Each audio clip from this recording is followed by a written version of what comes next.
Sorry, everyone, having some difficulty.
Welcome, everyone. Welcome to Clobberin Times issue numbers. Well, 61 for YouTube, 761 in all. And I want to thank everyone who has popped in tonight for our maiden voyage of the Starship Clobberin Prize, where we will, the wonderful Raquel Briggs and myself, cover all of it. You heard me, folks. All of it. All of it, do you hear? All of it. Maybe that's a little bit over. And when we say all of it, we're talking all of Star. Well, that show Star Trek with that Dr. Spock and all that stuff. No, not that. That's George Abrams' version. No, it will be Star Trek, which means 1966 to 2005. And that's what's that number? What's that figure again, Raquel? How many hours would that be again? You've told me once. Oh, yes. If you're going to do 66 to 05, it's going to take you roughly 670 hours if you include the films and all of the extras. So beginning to end. We could do that one stream, no problem. Yes, buckle up, everyone. Bring a lunch. But yeah, we will begin. And tonight we will just we'll be covering the two pilots. A couple of quick show notes, my friends. Let's see here. Monday night, I will be I will be back. We were trying to get this year kicked off with a bang. I'll try to do as many streams as I can this week. Monday night, I will be doing kind of a double feature, and I might have to try to get my buddy Mark C or someone hang with me. Going to be reviewing that tragedy from New Year's Day, the Doctor Who special. I'm so excited. It's going to be like this show that things happened and stuff like that. And that's about as excited as I'm going to be. That piece of filth. So we'll do that, and then I'll find some comic book freak that maybe I'll talk to Mark. So I don't know who I'll get, but I'm pretty pissed off about. No, I'm not pissed off about it. I'm just pretending to be pissed off. There's a big old one of these stupid CBR lists, the top 100, the master list of the top 100 comic book runs. In comic book speak, that means for example, the run on a certain series or comic that is the best. And of course, these idiots who voted on this, what is wrong with these people? In other words, say like the Lee Kirby run on the Fantastic Four, or the Ditko Lee run on Spider-Man, or the Alan Moore run on Swamp Thing, the X-Men, Claremont's X-Men run, Miller's Daredevil, that sort of thing, Neil Gaiman's Sandman, and they've got them in order. And no one talked to me about this, so it's invalid. Kidding. Just joking. They don't have to check with me. I didn't get a vote, though. Damn it. I didn't see a vote. I didn't see a ballot. No. So we're going to dissect that a little bit. And again, to be honest, there's a lot of really great stuff on there that is valid. Even some stuff that's not my bag, but I respect it enough to be on that list because, the creative teams that worked on it and things like that. And very few things that just don't belong. But the order, we're going to be taking some people to the woodshed over this one, ladies and gentlemen. So anyway, that's Monday night, and nobody cares but me, but I can't help it. I just like doing that sort of thing. Jim Lee X-Men run. I don't think it's on there, brother. NB. Anyway, I want to thank some friends for being here tonight before we get started. The great Steve Mitchell, my good old buddy, Yes. great friend of mine, Raquel. He's a great pal. Yes, he's wonderful. He is a great gentleman. Yes, indeed. NB Geeks, let's talk. Yes, sir. One of these nights, too. We will do it. We'll talk some Trek, brother. Mr. Feliciano is in the house. Woo! Welcome. Author of All's Fair, a Dolphin Wars novel. I hope I got that right, brother. And author of a new book coming up soon. And, of course, also Mr. Arian Feliciano and I will be talking soon, sir. I promise we'll be doing the show where we'll talk about the book again, of course, but we'll talk some more comics because I know we need to talk some Fantastic Four and some Legion of Superheroes. Have not forgotten you, man. We'll be doing that soon. Another friend I've known even longer than Steve, Claude Parrish, is here. Welcome. I thank him for being here, but he's not worthy of being thanked. He just wouldn't he wouldn't take it as sincerity anyway. Oh, and Mr. Feliciano's book, his link is in the bottom of this cast. So if you look down at the info on this cast, I think it's down there. Is it not? I think if it's not, I'll get a link. I think I meant to put. I know by the way, there's a link to the Raquel's work in this thing. You know what, Arian? I don't think I got a link in there. Remember, we'll take care of that though. We'll take care of you, Mr. Feliciano. I'm sorry about that, man. I always forget to put the links. But incidentally, since we're on that topic, though, Raquel Briggs, please introduce yourself, my good friend and first officer for this voyage as we get ready to leave Space Dock. Tell everyone a little bit about yourself and, of course, your work that they can find a link to. Oh, thank you so much. My name is Raquel Briggs. It's my real name because I'm real on Twitter and I'm real on the streams. I'm a communications and technology scholar, and I write nonfiction and science fiction.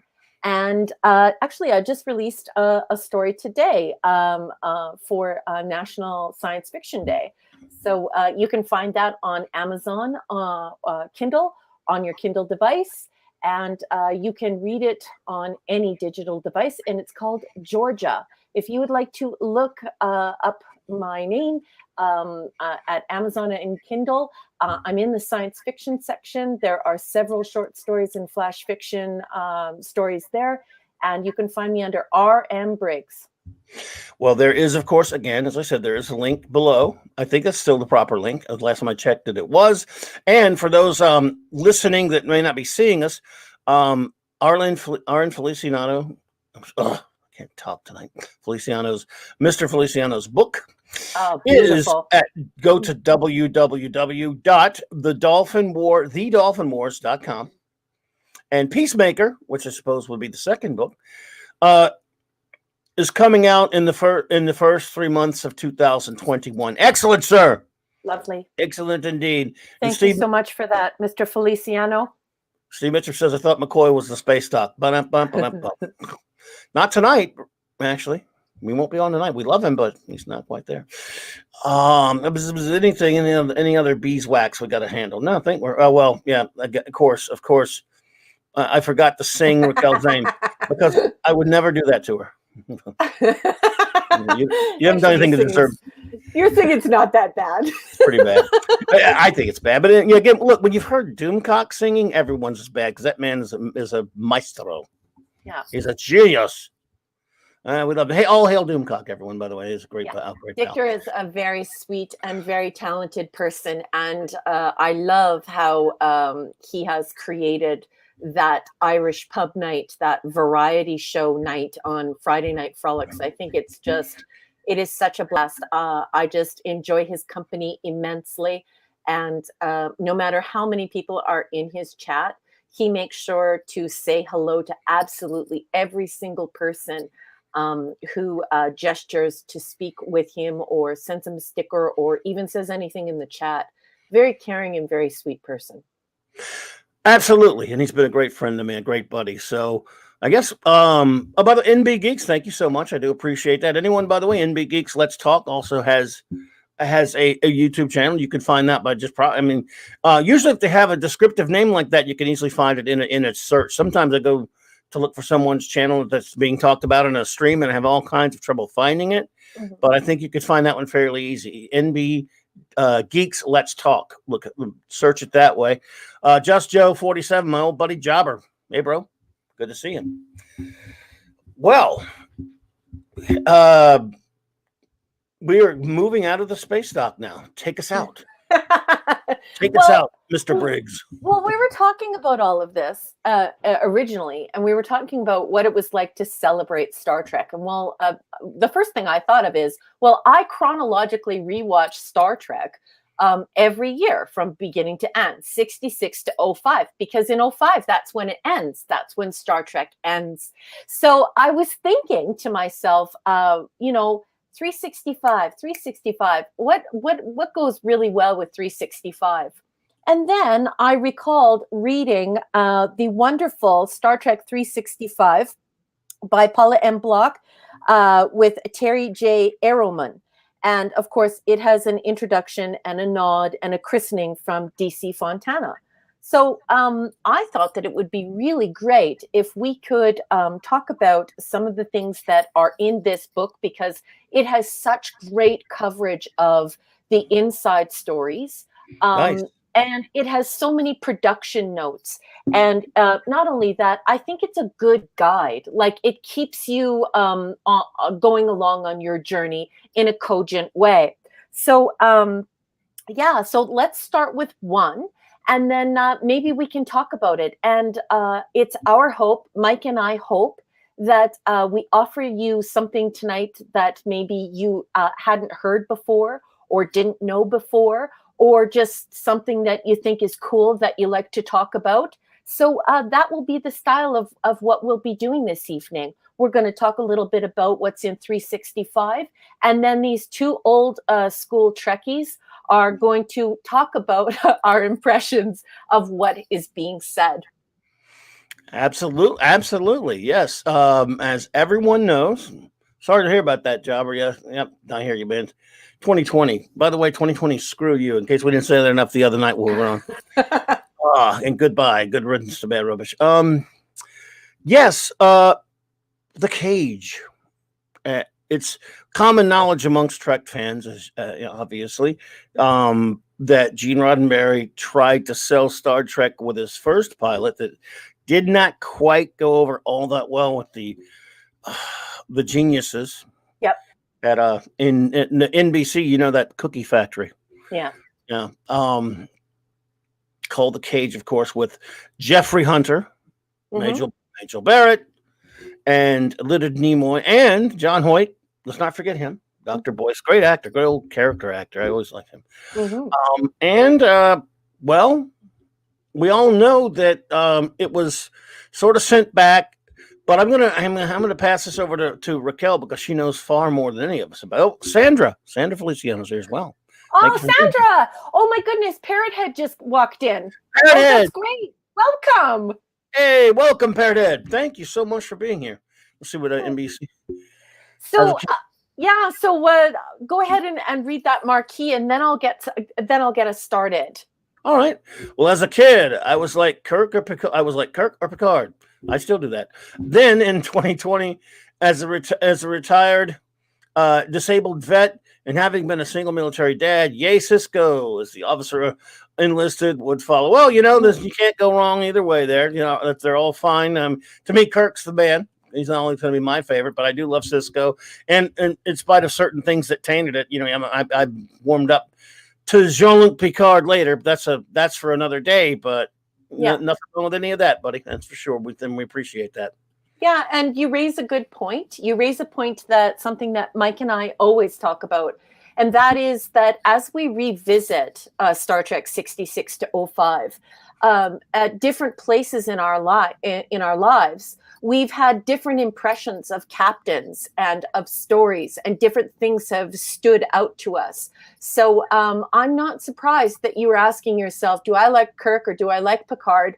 And then you came out for Cisco, because that's a sign that someone can grow and re-experience the stories in a changed way. They're a different age. They have different experiences. They life is different, society is different. So yeah, that's really cool that you now identify with 3 captains. I think that's great. Yes, absolutely. But we'll be talking a little bit at first, certainly, about a different captain. For this pilot, some may or may not know that initially the captain of the Enterprise was going to be a chap by the name of Robert April, created by Gene Roddenberry. Interesting. I don't know if anyone knows. I mean, just a side note. I'm sure a lot of you know about Robert April, who did pop up on the animated series later. That name was taken. Gene Roddenberry used that name for a 2-time recurring character on, in my opinion, the greatest Western of all time, Have Gun Will Travel. Yeah.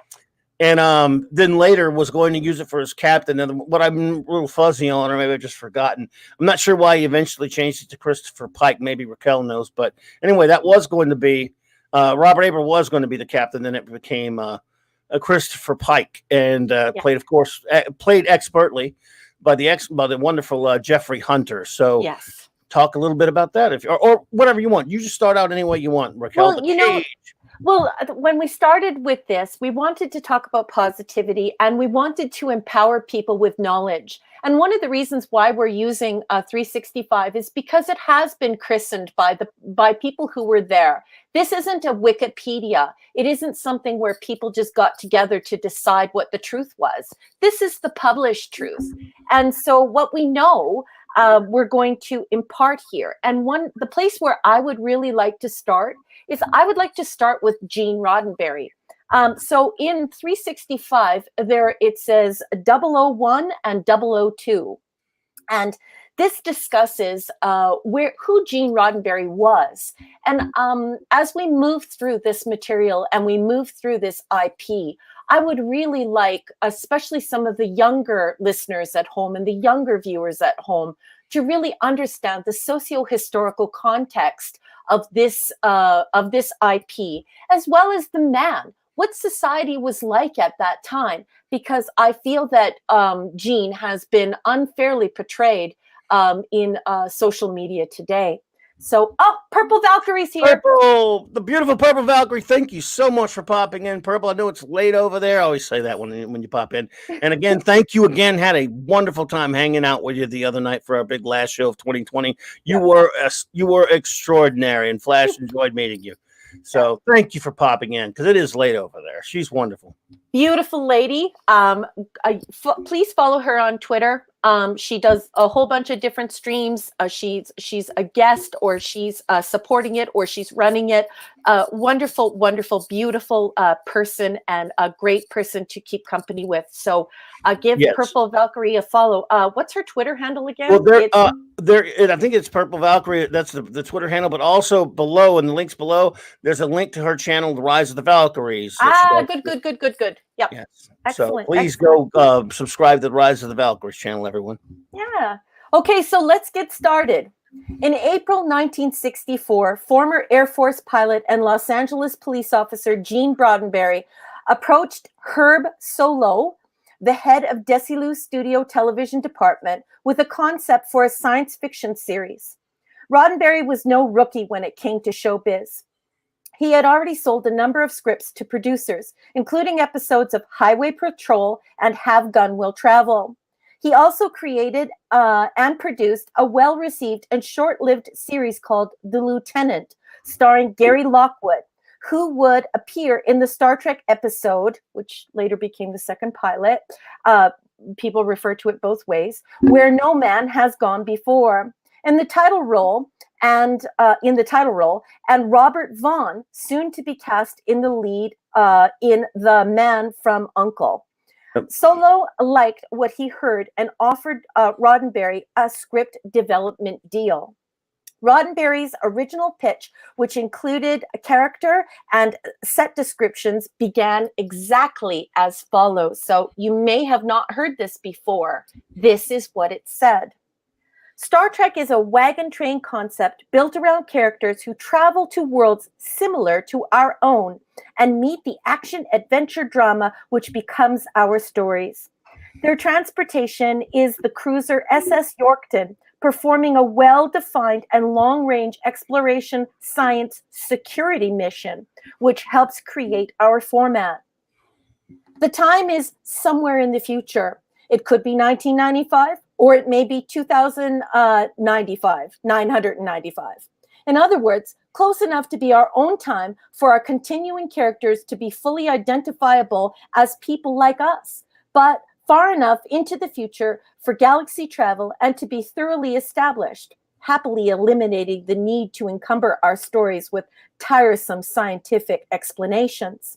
Several studios, including CBS, which produced Desilu, The Lucy Show, passed on Star Trek, but ultimately NBC stepped up and bought the project modified in the details, but not in the basic concept. For example, the SS Yorkton became the USS Enterprise. So that's what you will encounter. That's the first, the entry 1 and the entry 2 for 365. Do you have any thoughts or comments on that, Clobberin?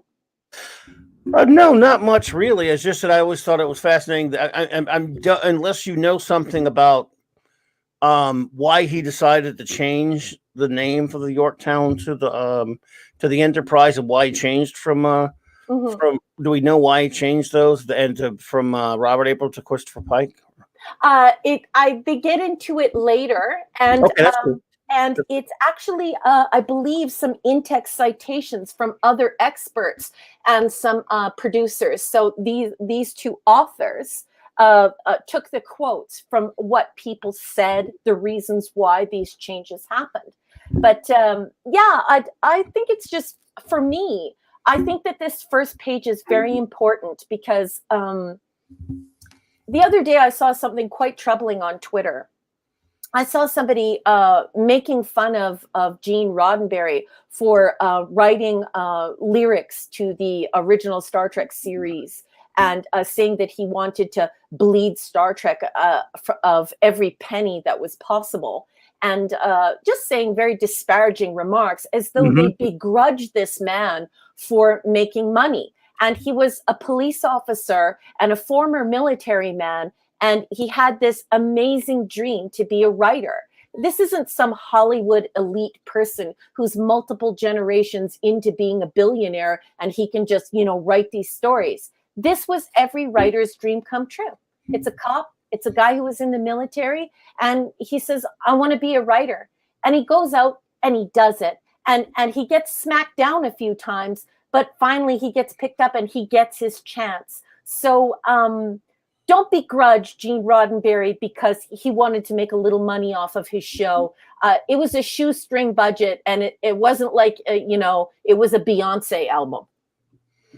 Exactly. He gets so much. I mean, he just gets so much heat. I mean, everyone can take criticism, but some of the crap he gets. But I want to say a quick hello to the great Lord Thoth, my good buddy. Lord Thoth. Avon lives, and long live the Legion, my friend, and the great Paulie of Latino Slant. Latino Slant's in the house. Hey, guys. Hey, buddy. Thanks for being here, bro. And he has a great channel. Please go check out the link below. So go ahead. Yeah, so that's why I thought that it was important to read that first production page.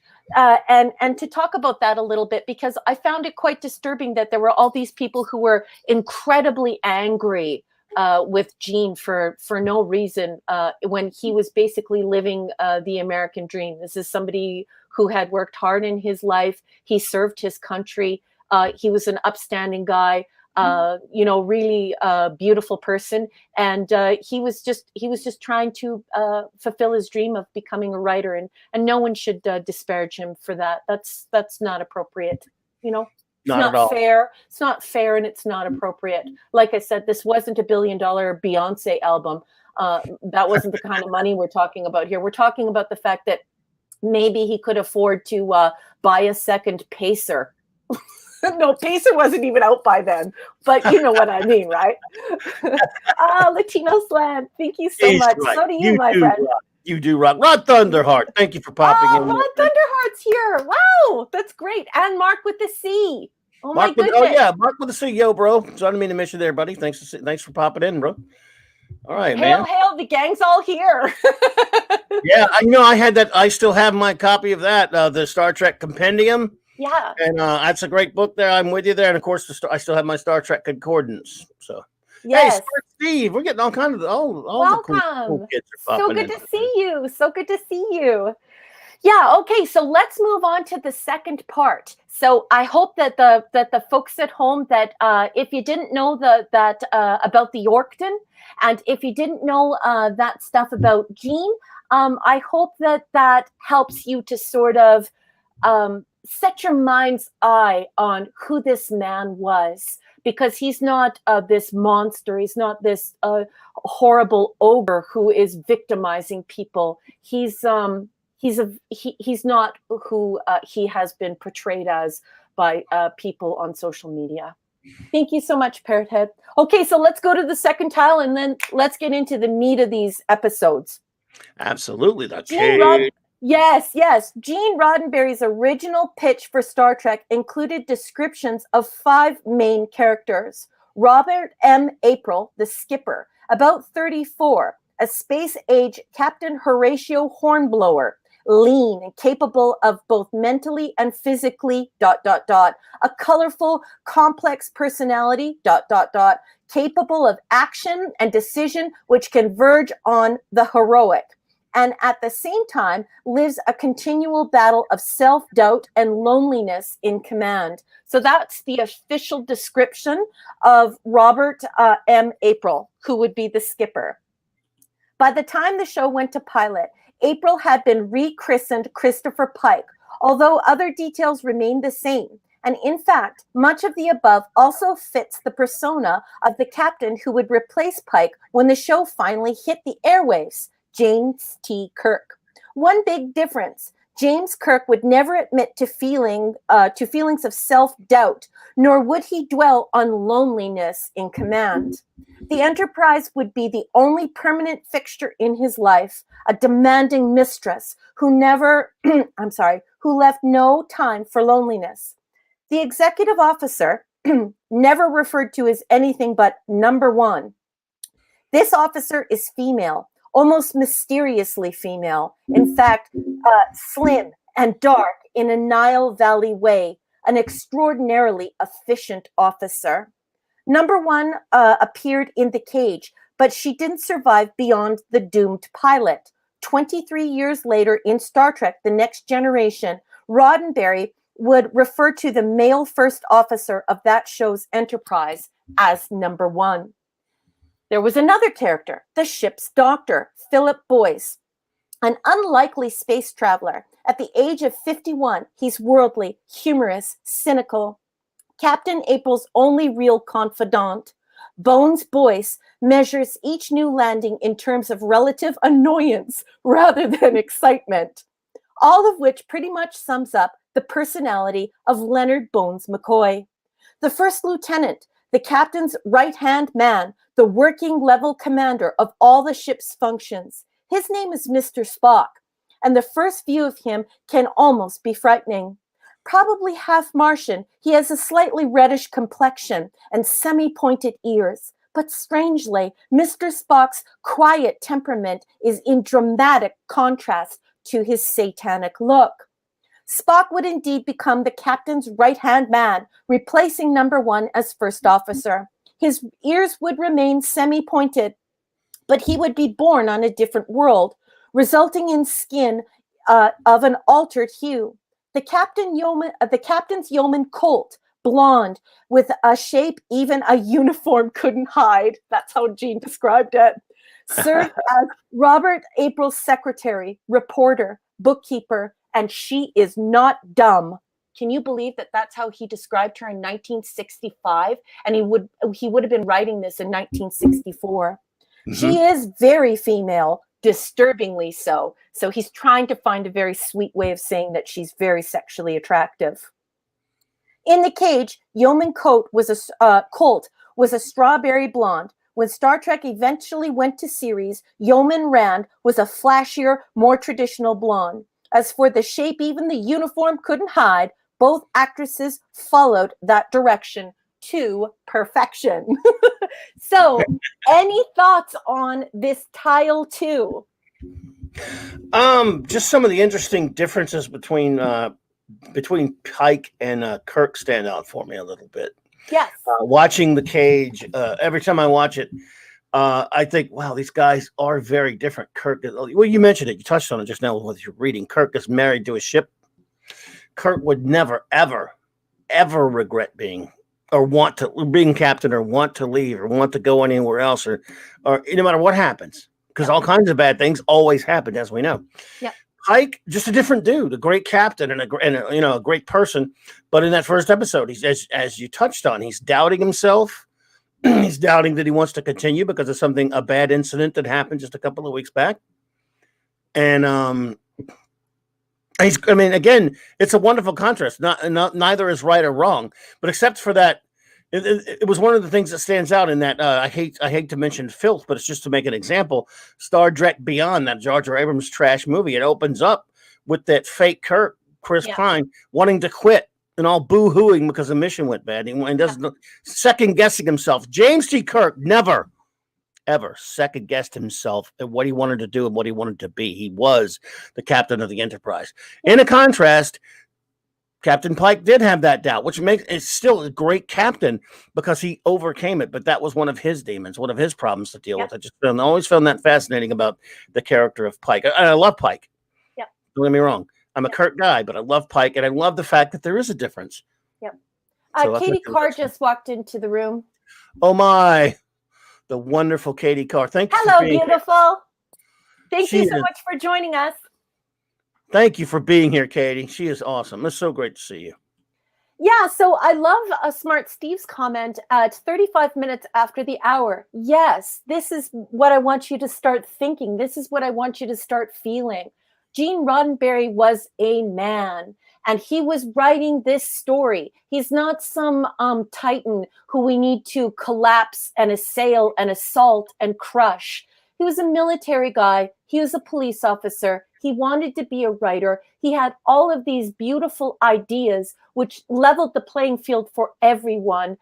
He wanted absolute and complete racial and gender equality. And his story was evolving. He was making decisions because as he was writing these things, these people began to take shape, not only in his mind, but on screen. So I love that comment, Smart Steve 68, at 35 minutes after the hour. April, Pike, Kirk, bravo. If that's a takeaway for many of our younger Trekkies, that's good enough for me. Absolutely. Absolutely. And again, it shows what a great writer Roddenberry is, because again, we talk so much about one of the biggest criticisms of a lot of modern television is that they don't know how to write good characters, don't know how to write interesting characters. All through Star Trek, be it Roddenberry's regime or the Berman regime, every captain, all of the captains, all 5 of them, of the ones on each series, they're all different. There are traits that run through all of them, but they're all starkly different characters. The characterization is just so important. That's why this show's so wonderful, because they have such great characterization. Yes. And I don't think that anybody in 1964 who's writing something to be made in 1965 and to be viewed by these network judges, I don't think that you could find anybody in that comparable position, because once again, we turn to that socio-historical context. People at this point are literally obsessed with this idea of these spaghetti westerns and these westerns being on television, and it's all they're watching. And so everyone is competing. They're all jockeying for position to do this kind of show. And here he is saying that women are in the military.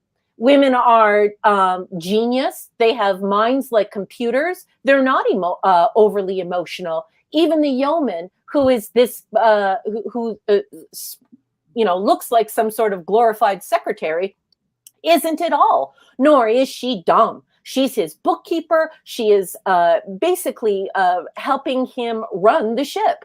So it's just staggering to the mind in 1964 that somebody was thinking this way and brought it into celluloid in 1965. It takes a lot of guts to do that.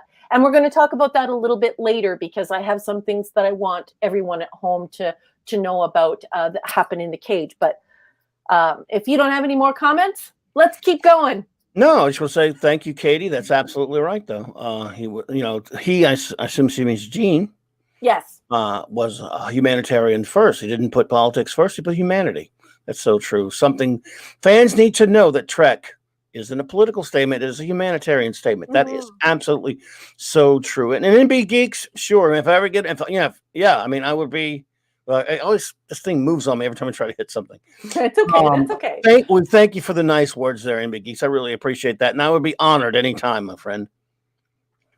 Lovely. Rod Thunderheart. Yes, I know. I shouldn't even have mentioned it. I'm a jackass, but it is. Yeah. I had to throw some shade at it once. You knew I was going to have to throw some shade at the filth at one point. Yes, and just so everyone knows, Rod Thunderheart is also an author. He's a published author. So please look for Rod Thunderheart on Twitter, and please look up his book. I think he also has. Well, I think he's currently writing a book.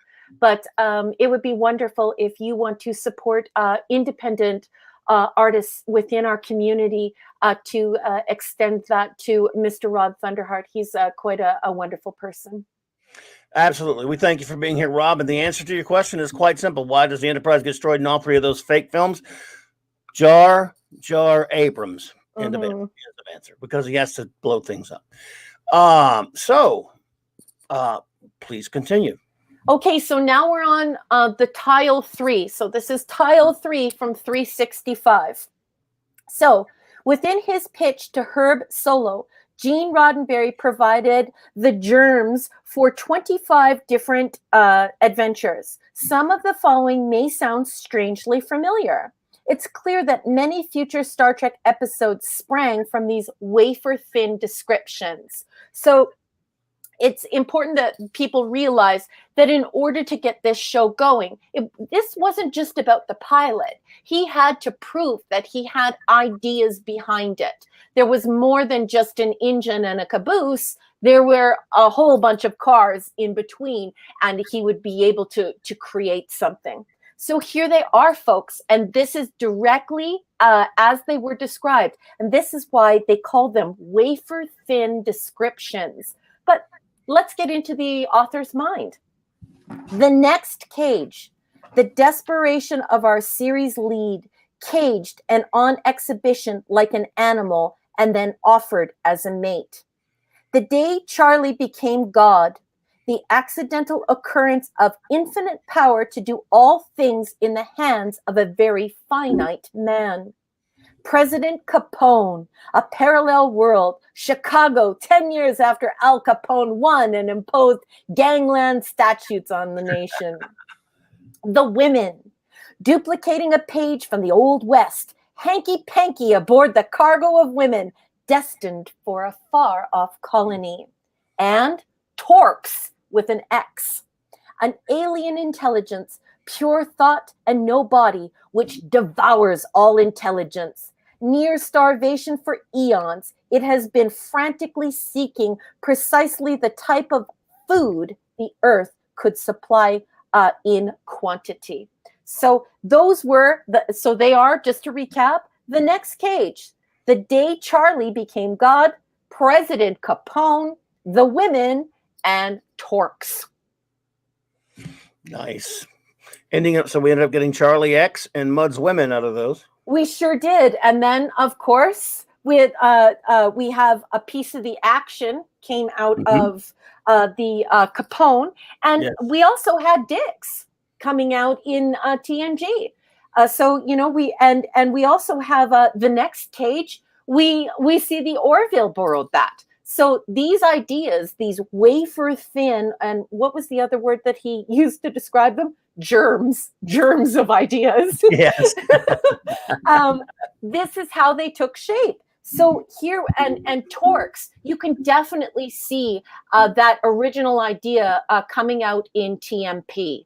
You can definitely see that intelligence, the devouring intelligence, that is definitely something that you should revisit in the book. It's quite good. Yes, indeed.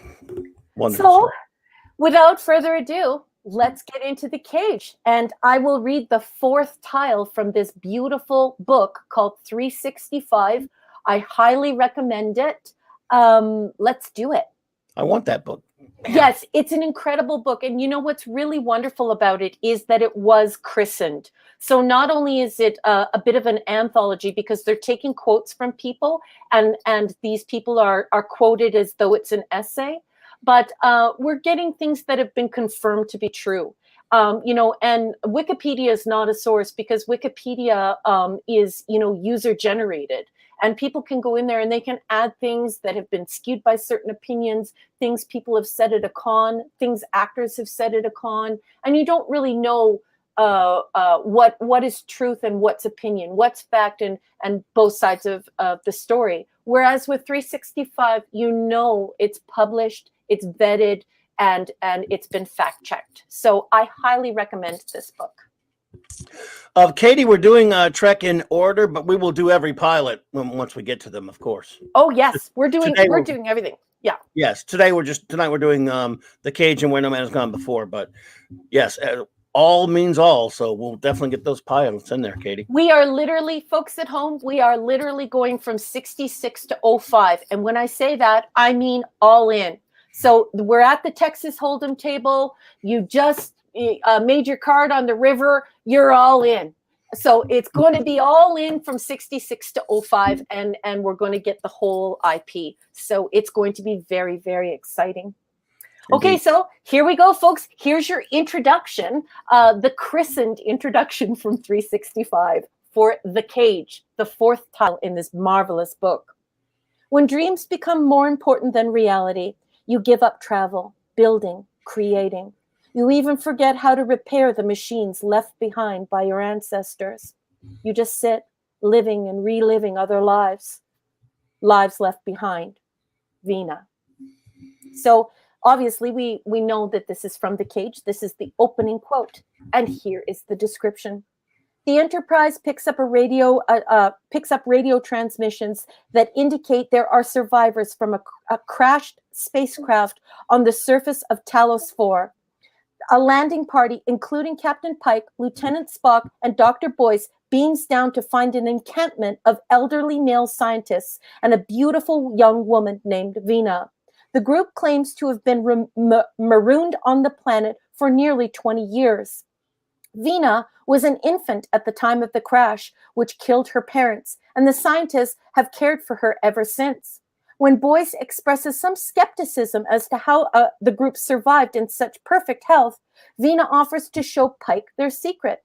Instead, she lures him to a secluded ledge and then vanishes into thin air. Before Pike can comprehend what has transpired, a door opens in the rock face, and some aliens with oversized craniums emerge, rendering Pike unconscious and taking him to an underground chamber. As his crew attempts to rescue him, Pike awakens to find himself trapped in a cage. Observed by more of the aliens he briefly glimpsed upon at the surface. They are Talosians, natives of this world, and they possess extremely powerful telepathic abilities. They created the illusion of the encampment and its inhabitants. All but one, that is. Vina is real, the only survivor of the crash from 2 decades ago. Apparently, she, too, is an involuntary guest of the Talosians, under another inhabitant of their intergalactic zoo. The Talosians force Pike to experience a series of fantasies, all of which feature some incarnation for Vina. For some reason, the aliens seem determined to make Pike grow fond of his fellow prisoner. But why? So that's the intro tile. There's another one directly after that, but I'm going to stop here. What are your thoughts on this description? I think it's absolutely beautiful, and I think it's an excellent synopsis of the episode proper, of the pilot proper. Absolutely. Yeah, it's perfect. It's spot on. Like I say, I don't have this book, so I just think that is, an absolutely wonderful setup description for sure. Yeah, and I like that it doesn't spoil it. There's no spoiler there. So you could read this and you don't know how it turns out. So if anybody's planning on revisiting this, pick up 365. grab the physical media and sit down and just enjoy this. It's just it is immensely rewarding to enjoy it in this way. Absolutely. Man, I want that book. I don't know why I didn't grab it when I first saw it. In fact, I flipped through it many times back when it was at the bookstores. I don't know what the hell's wrong with me. Yeah, it's absolutely gorgeous. If we weren't going to edge upon copyright infringement, I would have loved to include the photographs, because some of them are very rare, and that means something to me because, of course, I have the Star Trek Where No Man Has Gone Before. So I actually have that book. And so I already have a compendium of the rarely published photographs. And so in 365, I was delighted to see a lot of photographs I had never seen before. Well, NB Geeks, thank you for stopping in, my friend. I understand Thank you, NB Geeks. Bye. Thank Good you. night. Yes, absolutely. Thank you so much, and thanks for your kind words, sir. Really, really appreciate that you being here. All right. Yeah, so here it says in the fifth tile, when NBC programming executives first signed the production deal with Desilu to create the Star Trek pilot, they had little faith that the relatively small company actually possessed the know-how to complete such a complicated project. Desilu, after all, was known for much simpler fare, light comedies such as The Lucy Show, Make Room for Daddy, and The Andy Griffith Show.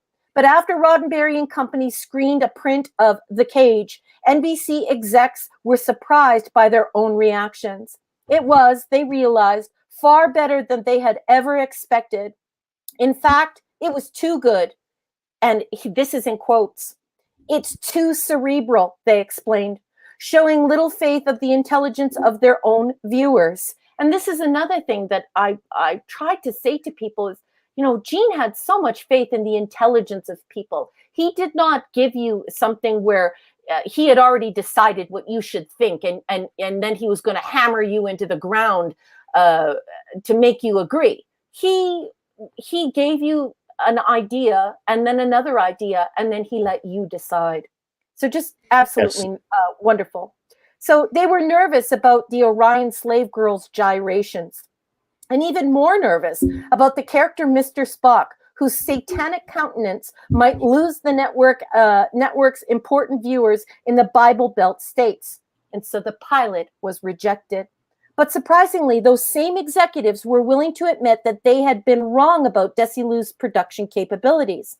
And in a move that was unprecedented at the time, they offered to finance a second pilot for Star Trek. The offer included caveats. The network wanted changes in the cast, including the actors playing the yeoman and the doctor, and insisted that two characters be eliminated altogether. The female number one, because who would take orders from a female officer, and the alien Mr. Spock, those ears, those satanic ears.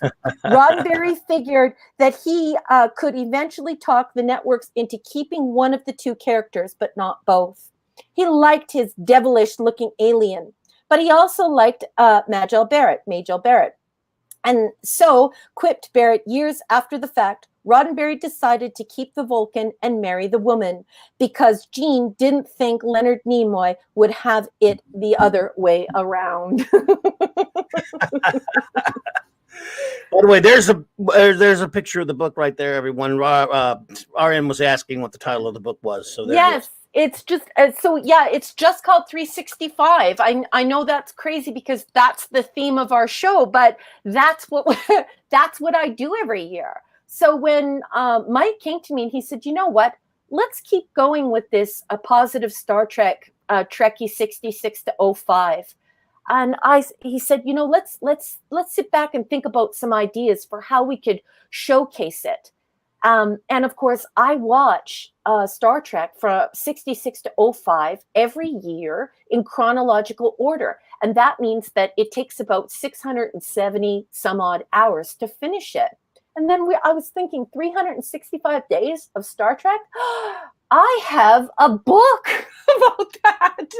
So I Yep. thought that would be a great guide for us. And it would also not only help promote the book and knowledge within the Star Trek community, but this was an opportunity to give people the real facts that were vetted and that weren't just rumors or put up on a Wikipedia by who knows who. Yes, and by the way, everyone, if you are able to track it down, let it be known that this is a very oddly shaped, formatted book. It's not a standard like trade paperback side or anything like that. Yeah, it's very weird. How do I describe it? It's kind of like a lunchbox. Yeah, it's boxy.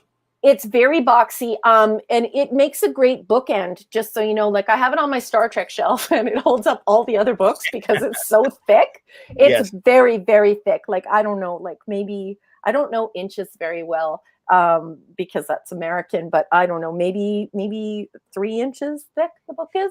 Maybe. Quite thick. And they even did a Next Generation one as well. Yes. This is a lovely book. These are lovely books. They're just amazing. I love them. Indeed. So there's your picture of that, though, for everyone who was wondering. Yes. So here, that is absolutely gorgeous. So here we have this 6th tile, and it says, concerns about time and money inadvertently caused the Star Trek producers to stumble into a spectacular case of less is more. They realized that landing a ship the size of the Enterprise on a planet at the beginning of every episode would make up far too much story time, and that the same activity would also burn up too much of the visual effects budget. Gene Roddenberry, proving once again that he was a visionary, suggested that the crew could simply, quote, dematerialize and then reappear in another location. He called the technology to accomplish this a transporter, and the act of doing it beaming. At first, they considered including an animated beam extending from the ship to the planet's surface, but those same budgetary concerns eliminated that possibility. In the end, dematerializing and rematerializing was deemed the best idea. In order to sell the trick, the Howard A. Anderson Company, a Hollywood optical company, photographed backlit grains of shiny aluminum powder dropped in front of a black backdrop. With the help of a matching musical cue written by Alexander Courage, the transporter effect would go on to win the hearts of not only the viewers, but of scientists and other technology advocates worldwide. By the way, James T. Kirk never said, "Beam me up, Scotty," on the show. Regardless of what you may have heard, he did say, "Two to beam up," and the other variation of that. But the best the best remembered bit of Star Trek dialogue seems to evolved on its own. So it's something, that everybody just made up. Hail to the great Mexican Iron Man for popping in. Hey, my friend. Great to see you, Mike. Hey, buddy. I really appreciate you popping in. I hope everything's going well. And God bless your sister. Hope she's doing better, buddy. Yeah, I hope you're doing well as well. But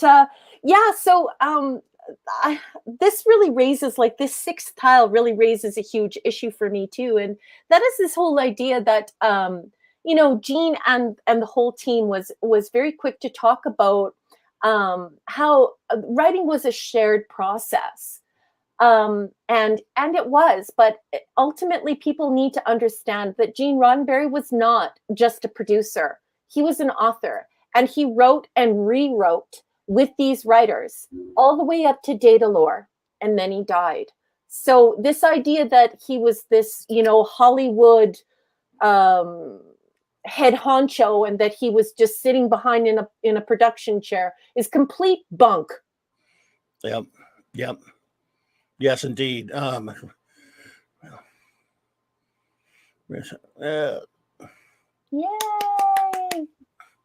Yep. Love it, man. I love it, man. And you are the man, Mexican Iron Man. I'm glad to see you here, brother. Yes. People, I don't know where they get this stuff about Roddenberry. Look, I mean, I don't know why he has to be harangued. I mean, anyone can be criticized, but they really go after him a lot. So people really have a lot of spite and animosity for him. I mean, you don't have to agree with him on everything, but good God, I mean, he gave us this extraordinary gift. Yeah. That I just can't. I cannot even conceive of a world without Star Trek. Yeah. And he should always have our gratitude for that, and lighten up on him. Just give him a little, cut him some slack for that, if nothing else. And and also tell the truth. Also, just tell the truth. I will tell you that people who really know Star Trek, people who have read the books, people who have studied this, and we understand what actually transpired, and we go to the facts, and we know what happened. We're not afraid of you speaking the truth.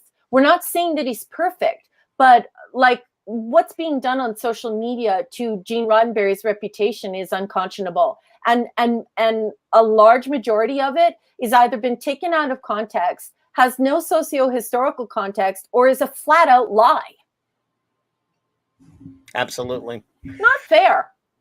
No, absolutely. I mean, look, I kind of disagree with him on some of the stuff he back during, when they were making the movies, like with Wrath of Khan. Yep. He didn't like it, and he didn't like a lot of the movies and stuff. Which is, hey, he created the show. I mean, if you can't just dismiss him just because because you may not agree with him. If there's a word, if there's anybody whose authority should carry a lot of weight, it's his when he's complaining about them. And I love Wrath of Khan. Yeah. And I love those films. I know he didn't. Yep. But that's no reason to trash him. Yep. Oh, it's true. It's totally true. And yeah, like I said, true Trekkies, we're not afraid of the truth. We're totally not afraid of the truth. We don't always agree, but we're not afraid of the truth. But one thing we don't like are lies. So if you're going to talk about the franchise, speak about it from a place that is factual, and then we'll be okay with you. And yeah. Indeed. Yeah. Indeed. So the next tile is tile 7, and it talks a little bit about Christopher Pike, and then we can maybe talk about Jeffrey Hunter. So I'm going to read this as quickly as I can. I hope everyone's enjoying this and they're not bored. The role of Captain Christopher Pike required an actor with personal warmth and physical attractiveness. Plus, he had to be athletic, believable as a leader, and acceptable to the network. That's very important. The studio and the sponsors. Seasoned actor Jeffrey Hunter fit the bill.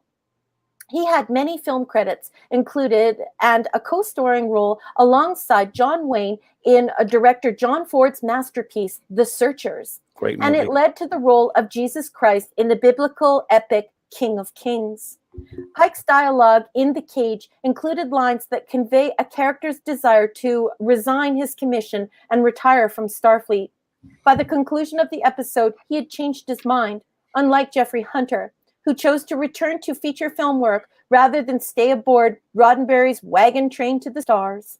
A few years later, Hunter was injured while shooting a movie in Spain. Within a few weeks, he had suffered multiple strokes and a cerebral hemorrhage, and a skull fracture was discovered after he had a fall. He died during surgery on May 27, 1969, a week before the final episode of Star Trek aired. Damn. So, yeah, if you want to talk about that, I mean, I'm not sure if the next page gets into it, but, there are several Star Trek books that talk about this, about how his wife, I think she was his third wife, I think it was Dusty was her name, how she really engineered all that. And she thought he was above being in a science fiction series. And apparently she sat down at a desk and said to the executives, look, I believe it was Majel Roddenberry who was quoted as saying, she did all the talking, and basically just said that her husband was a real star and he wasn't going to be on a science fiction series. Wow. Yeah, I've heard things like that too. I don't know much about it other than what you've just talked about. I just think it's a damn shame. I don't, that happened. Obviously, that his passing as well. But I mean, that's obviously a damn shame. But I don't know. What would the show have been if the first pilot had taken off and he did stay with it? It's a crazy thing to think about. It's mind-boggling because we're so used to the show the way it turned out. It's fun to think about, though. And again, there have been a couple of slight excursions into that by comic books, as we talked about here before, and I guess probably some novels. But it's a one-time character, but he's a wonderful character, and you couldn't have cast him better. And it's a shame that he felt. I don't know if he agreed with his wife on that, but apparently he put up with it. So it's just a personal decision. Yeah. And it's really sad because, you know, as we were talking about on another cast, and, you know, I don't want to be disrespectful, because it's not respectful to talk about the dead in that way. But, you know, perhaps if he would have stayed with the series, he wouldn't have died, because he was doing these Westerns, and apparently he was doing a lot of his own stunts, and they were quite dangerous, and he got hurt. So, you know, it makes me rather sad that that's how he came to his end, especially because I believe Jeffrey Hunter, next to Leonard Nimoy, is the only handsome people from Star Trek. I've never found anyone, any male on Star Trek, overly sexually attractive. I've never been sexually attracted to anyone in Star Trek in the whole IP. It's just the men are not to my taste. But I love Jeffrey Hunter, and I love Leonard Nimoy. Both of them, I wouldn't kick them out of bed for eating crackers. Fortunately, I don't have that problem, because I love a lot of the ladies from Star Trek. None of the dudes, but I love a lot of those ladies, including Major Lieutenant. Oh my God, she was a smoke show. Oh, and Susan Oliver, my God. And I'm not just talking about the Green Line slave girl. Everyone will have sort of am, but she was another tragic story that there's a documentary on by Susan Oliver. But yes, wonderful. I liked even the lovely, was it Ensign Colt or whatever it was? She was, if we're speaking just to Cage. So they have some nice, and then the fact that kind of leads to a point. I don't know if we should mention it now or not. Something that kind of stuck out to me when I was watching The Cage again today. Canadian Spider-Man does whatever a Canadian Spider can. Thank you for being here, buddy. Something I wanted to bounce off of you real quick in terms of early on, unless you wanted to get into the story first, but let's just go through these tiles. I don't want these tiles to rule the whole thing, but I definitely wanted them to give us a guiding sort of prompt to help us to not only inform and inspire everyone involved, but also to give us talking points. So anytime you want to just grab the reins and go in a different direction, that's the whole reason why I'm reading it. So rock on, Mike. Let's do it. Parrot head. Raquel, watch you get a bunch of angry messages about your taste in men. Yeah, you know. I know. I know. I once had somebody tell me that I was so attractive that they said, "Oh, you're so attractive. You're like one of those girls. There's no way you actually find Leonard Nimoy hot." And then they came to my house and saw the pictures of Leonard Nimoy and me cuddled up to Leonard Nimoy. And then they were like, "Oh, okay, so maybe you're telling the truth." You know, in his day, women used to run into the cons screaming and like he was the Beatles, and they weren't doing that for anyone else. But yeah, Parrothead, now I'm gonna duck because I'm gonna get a whole bunch of hate mail. You're in trouble. I mean, Canadian Spider-Man seems to think good old Scott Bakula, Captain Archer's a handsome fella. I wouldn't know, man, but I mean, I've heard ladies say that. So yeah, my adult daughter loves Trip. Oh, she also loved Jonathan Frakes. Oh, I got you. That's her type. I got you. Well, I can understand that. Yeah. I guess. I mean, I wouldn't mind looking like either one of those dudes. Yeah. Mexican Iron Man always had the hots. Oh, he always had the hots for the green gal because her skin. Yeah. Well, we're going to get to that. There's actually, because it was the colors of the Mexican flag. Do you know that there's actually a whole tile just for Vina? Oh, Jesus Christ. Yeah. It's crazy. But anyway, what were you going to say? You were going to say something. Well, we're talking about ladies, and there's a scene in The Cage which is not in the menagerie. Okay. Early on the bridge. And again, it just sort of speaks to the, where we were at as a society and all this kind of stuff, because we talk a lot about the groundbreaking, aspect of number one being a lady. Yes. Who we don't know her name. Yeah. Played by Major Barrett. There is a scene, and you know it well better than I do. I just watched it again tonight, but I usually, like I told you earlier, I mostly watch Menagerie. But there's a scene where Ensign Colt comes on the bridge, and Pike doesn't like it, and he kind of chews her out a little bit. And when she leaves, he says something about, I feel about women on the bridge. He says, except for you, number one, you're different, of course. And I'm like, that don't fly today. We get it. It was 1964. But I was just wondering your thoughts on that. It's just one of those things. This is a product of its time. I mean, Well, I did make a note of it. I did make a note of it because I okay, well, knew, then I'll like, wait for you. after we got through the cage, after we got through the tiles, I mean, I knew that we were going to hash out some of these current issues. So I actually did. I made a few notes on that. So so I jumped for the gun on you. I'm sorry. Let's no, go. I actually love it when you do this, because this is how we would naturally talk at a con.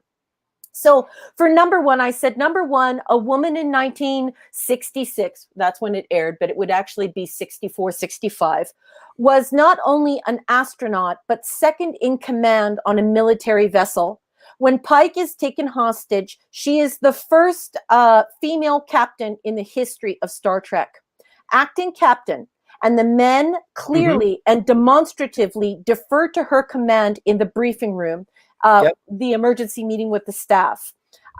Number one is described as having no emotion, something that goes against society's view of women as emotional creatures who struggle to contain their feelings. She is so brilliant, Vina calls number one a computer. Later on in 1988, when and now I'm speaking away from my notes, so you'd have to check the date, but I think it's October 27th, 1988, when The Cage first aired, when they showed the pilot. Gene Roddenberry did a preamble for it. He did like a little 7-minute interview introducing it to the world when he released it. One of the things he said when describing number one, and he was really angry that they got rid of her, was that she was a superior intellect. Yes. So when I think about these things, I said in my notes, we see Roddenberry rebuke the status quo of the day and the network censors when Pike is delivered. Oh, no. Where is this? I have another note somewhere else. Anyway, it's one of, basically, I'm just going to speak extemporaneously. I believe that is one of the greatest scenes ever because of what I sort of got into in my notes.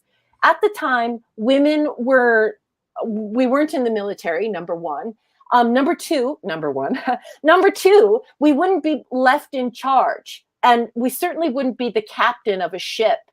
And so when he says that, I love that because he's seeing her as a total equal. And so when I was growing up, and I was watching the menagerie, when I finally got to see The Cage, I think I didn't see it until 89 or 90.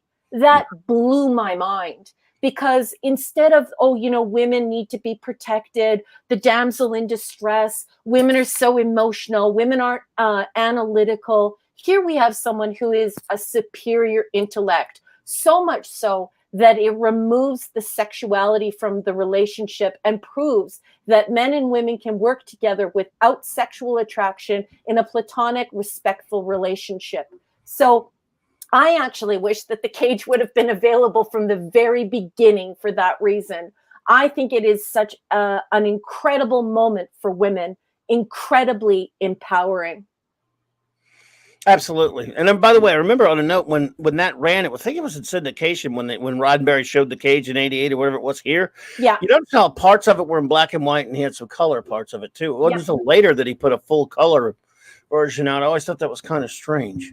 It's because he said that was all that remained of that original film. But then we got it in color. But he did go on record for saying that was all his exact words. I think I may be one or two words off here. That was all that remained. Yeah. So you can actually see that in that intro. If you go to the original, everyone at home, if you go to the original broadcast from 1988, you'll get that intro. It's like a 7-minute, 49-second blurb. I think it may actually even be on YouTube. I'll never forget being home to, making sure I was home to record that. We were just looking forward to that so much. I think it was syndicated, nationally syndicated. It wasn't on network television. But anyway, yeah. By the way, we talked about this before. I think you're familiar with an album that was released in the 70s called Inside Star Trek. Yes, I've been hearing a lot about it on the streams. Oh, okay, because that's the one where I first heard a lot of this stuff when Roddenberry's being interviewed about the cage. Yeah. And again, in his own, and it was really funny the way he talked about it. He was, kind of being lighthearted, and he said, basically, the network guys were telling me, yeah, that woman, yeah, we don't believe her in command of anything. Come, and then they said they're telling him all this list of demands, and the way this is Roddenberry talking. Yes. He said, while you're at it, get rid of the guy with the ears. Yeah. He basically said it like that. And then he said, so I decided to keep the guy with the ears and marry the woman. I realized I couldn't do it the other way around. Yeah, that's what he said. That is exactly what he said. But he actually gives a list of why they harangued him for the cage, and the list goes something like this as follows. Just talking off the top of my head. So they were mad about the smoking because back then the networks facilitated almost every show with smoking, which is also why they love those cowboy westerns so much, and the whole idea of it, because you could interrupt it and say smoke, players light or whatever. And so they were mad at him because he was like, no one is going to smoke in the future because it's terrible for you. So they were mad at him for that. They were mad about his interracial cast. And one thing that I do remember very clearly is they told him that his choices went against common sensibility. So they used the word sensibility. So they said it wasn't nice that he was that he had such a diverse pilot. They hated it because there was an equal amount of every race and every, and both genders, right? And obviously you should, everyone at home should know too, that this was the very first time we had ever seen a non-binary species as well. So, yes. You've got all this stuff going on, and they had so many reasons to hate it. But what's very interesting is in his own words in 1988, he said that the network was angry with him because he refused to make a space opera. And so I think it's so funny because now apparently they're touting the filth, the vandalism, Star Trek filth. They're touting it as a space opera. And it's funny because in Gene's exact words in 1988, he said that's not what he wanted. And he actually got in trouble for it. He got into a huge fight. They didn't like the cage because of it. And then also what they didn't like about it was, and they told him this flat out, there were no clear good guys and bad guys. Yeah. So, no cowboys and Indians. Yeah, there were no clear guys. So, it's just so funny to me that everyone now hates Gene Roddenberry when meanwhile, they raked him over the coals, and just the stuff they say now, like that the Talosians are, that this new a type of Star Trek vandalization is exploring non-binary gender. The Talosians were the first appearance of non-binary humanoids in Star Trek, not this new vandalization. Exactly. The Talosians used their brains to the point where they stopped being intimate, they stopped creating, they stopped having babies. And so the Keeper makes it very clear at the end that it actually wasn't a menagerie, it wasn't a zoo, it wasn't them collecting slaves to run their country or to run their planet or re-inhabit this planet that they landed on. That wasn't what they wanted to do at all. What they wanted to do is they wanted to make them into like the next generation of Talosians, which is why the Keeper says, you've resigned our race to death. And so they wanted Adam and Eve because they weren't Adam and Eving anymore, if you get my drift, Mike. Yeah, absolutely. So in the absence of being able to procreate, they knew they were going to be a dying race. So that was our first encounter with non-binary. And definitely this is our first encounter with a female captain. And this is our first encounter in Star Trek with a woman who is not all fifis and boobs. She is a cerebral woman of superior intellect. And so when Jeffrey Hunter was portraying Pike, he knew he was dealing with a woman who was of superior intellect to him, including when he goes to beam down. He says, I'm sorry, you can't be on the away team. There's nobody here who knows more than you. Yep. You know more than me. I need you here. I need my most experienced officer here, he said. Yeah. Absolutely. Yeah. I just... It's so far ahead of its time. I mean, it never ceases to just amaze me. 1964 we're talking about. Yeah. And it, aside from Rod Serling and a couple of the people on the Outer Limits, no science fiction, hell, no show at all was this far ahead of everything. Yeah. Yeah, well, we're going to be talking a little bit about the Orion slave girl thing. And when we talk about that, I'm going to talk about it a little bit more like a scholar than your regular average Trekkie. But we're going to talk about a couple of things, a couple of serious issues that I think everyone will be excited about. So we're going to go now to the 8-9 tile in 365. Gene Roddenberry originally wanted Spock's skin to have a red tint, but early tests showed that the red makeup didn't translate well on black and white television. He appeared jet black. Since the majority of the public watched TV in black and white in the mid-1960s, Fred Phillips suggested a change from red to Max Factor's Chinese yellow makeup. The color, a kind of yellowish green, appeared a nice neutral gray in the black and white, while a color TV set made Spock's look distinctly alien. For the episode's other aliens, the Talosians, Roddenberry initially had even more extravagant plans. He wanted them to resemble crabs, but as they were being developed, the production staff realized that crabs might come across as too 1950s horror movie, which was the antithesis of what Roddenberry wanted to do with this project. Making the Talosians humanoid served two purposes. Humanoid Talosians were likely to have more empathy for an injured female, and perhaps more important, they would be far less expensive to create.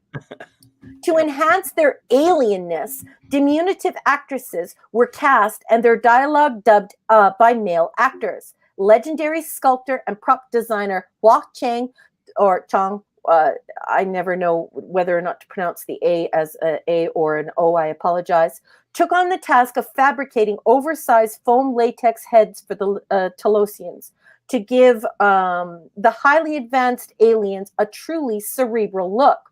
Hua Chang placed rubber bladder veins just beneath the latex skin.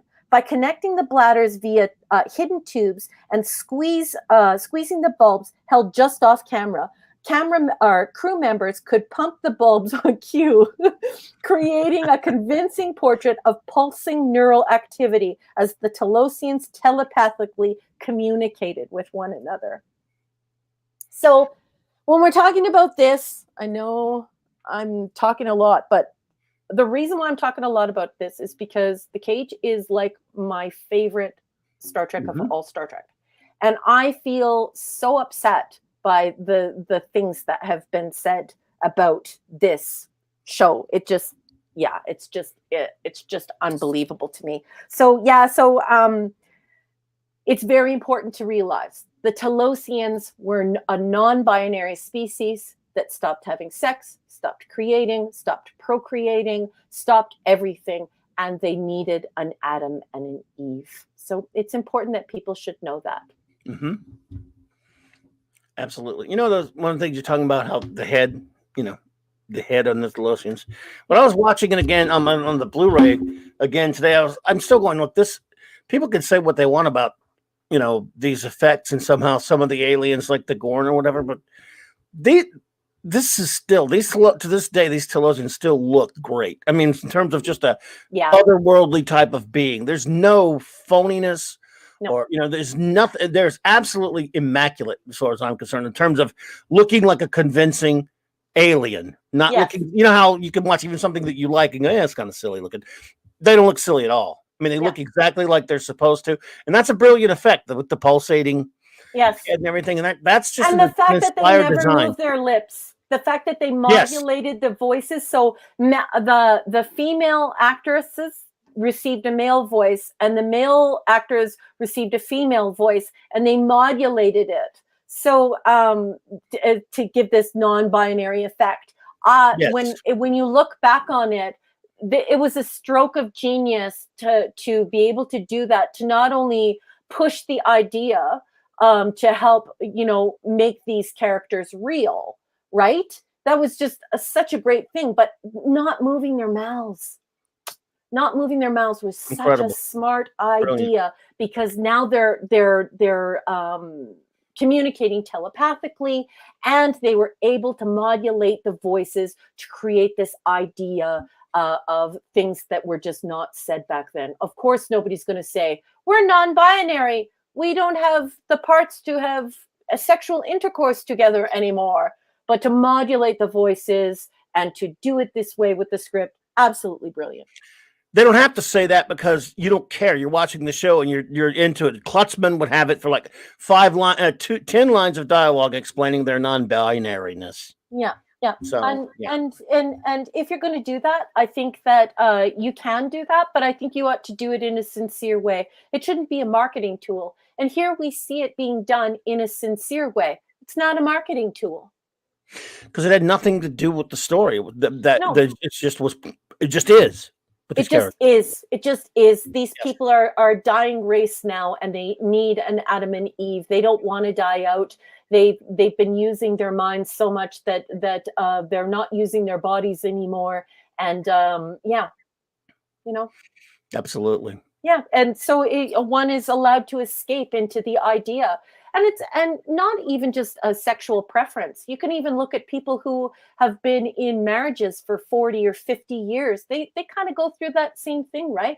Where you're no longer giving into your physical carnal impulses. You're now having a completely cerebral relationship with somebody, a meeting of the minds, as it were, literally and figuratively for the Telosians. So it's not just about sexual preference and sexual identity or personal identity. This is also exploring the idea of what it's like to allow the physical body to atrophy and allow the mind to take over. And we revisit that many times in Star Trek. Absolutely. Lord Thoth, thanks for being here, my brother. Always appreciate it, buddy. Avon lives. Long live the Legion, my friend. Thank you. You're leaving? He has to run out. I want you to go. Okay, we'll see you next Saturday. Be back here next Saturday. Yes, indeed, sir. Please do. Take it easy, brother. He's a good man. Well, continue, of course. Where were you? So we're on tile 9, and we're going to get into the cool stuff that you wanted to talk about earlier. The role of Vina had not yet been cast when the filmmakers began conducting pre-production makeup tests. Actress Majel Barrett, already set to play number 1, offered to wear the green Orion slave girl makeup for one test, so the producers could see how the color looked on film. The day after the sample footage had been shot, the producers gathered to view the result. To their surprise, Barrett's skin didn't look green at all. It appeared to be her normal skin tone. Concerned that the Eastman film stock they were using couldn't distinguish that particular shade of green, which everyone at home, you should know that actually happened with the uniforms, the filmmakers conducted the test again, this time smearing much darker green grease paint onto the actress's face. But the next day, once again, the test came back with Barrett in the pink, with perhaps just a hint of green tinge. A frantic call to the film processing lab revealed the problem. Lab technicians had assumed that the cinematographer got the camera settings wrong, and they had, quote, stayed up all night trying to color correct the film.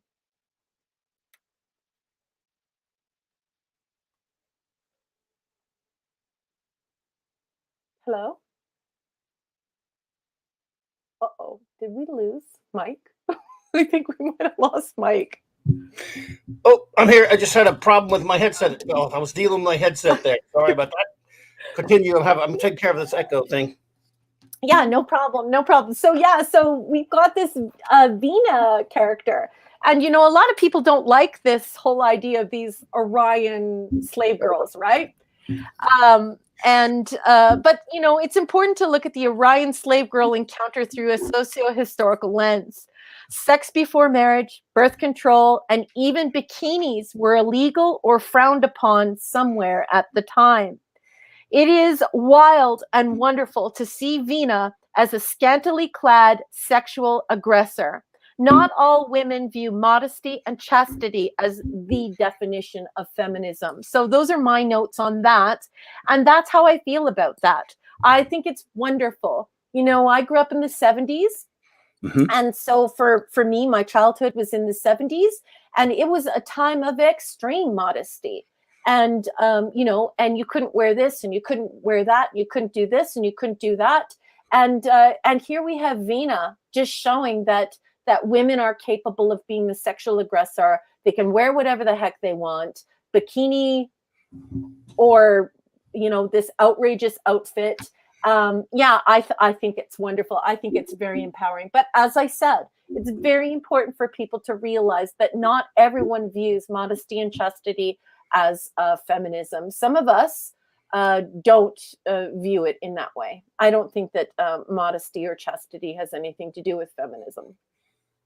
Well, and again, I harken back to Inside Star Trek, where Roddenberry was talking very candidly about that, and he talked about how he said there were times, when there were some accusations here and there, even at the time, about him, quote unquote, objectifying women or whatever like that. And he said himself, this is his words. He says, "Well, hey, I myself have been used as an object. I think it's a lot of fun." In other words, he was saying, basically saying, lighten up. We are sexual beings. Yes. There's nothing wrong with that. Yeah. And at the time he was sleeping with Nichelle Nichols and Magel. Yes. He was sleeping with both women. I'm not going to fault him. Well, it's not nice to cheat on anybody, but I'm just saying he's a lucky. Yeah. Well, yeah, he's a lucky guy. I mean, both women are just outstandingly gorgeous. You know what I'm saying? Just absolutely wonderful. Please excuse me for 1 second. I'll be right back. No problem. RN, what's that now? Let's see. Take a look at our little chat there for a minute. It was post-McCarthy era of sexual yes, it was repression. It certainly was that. Let's see here.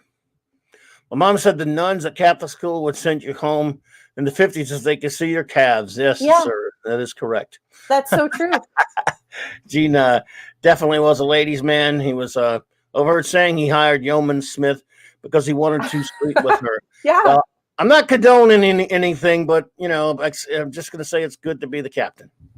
Yeah, and I think that it's really good for people to realize that it's okay to have sex before marriage, as long as you're not a religious person, and some of us aren't. I don't begrudge anybody their spiritual beliefs. I have a great deal of respect for other people's beliefs and their freedom to believe what they want to believe. But I'm also an agnostic, so I think it's wonderful that Gene was in an interracial relationship in the mid-1960s and was free enough where, he didn't marry somebody and then stay with her for forever miserably.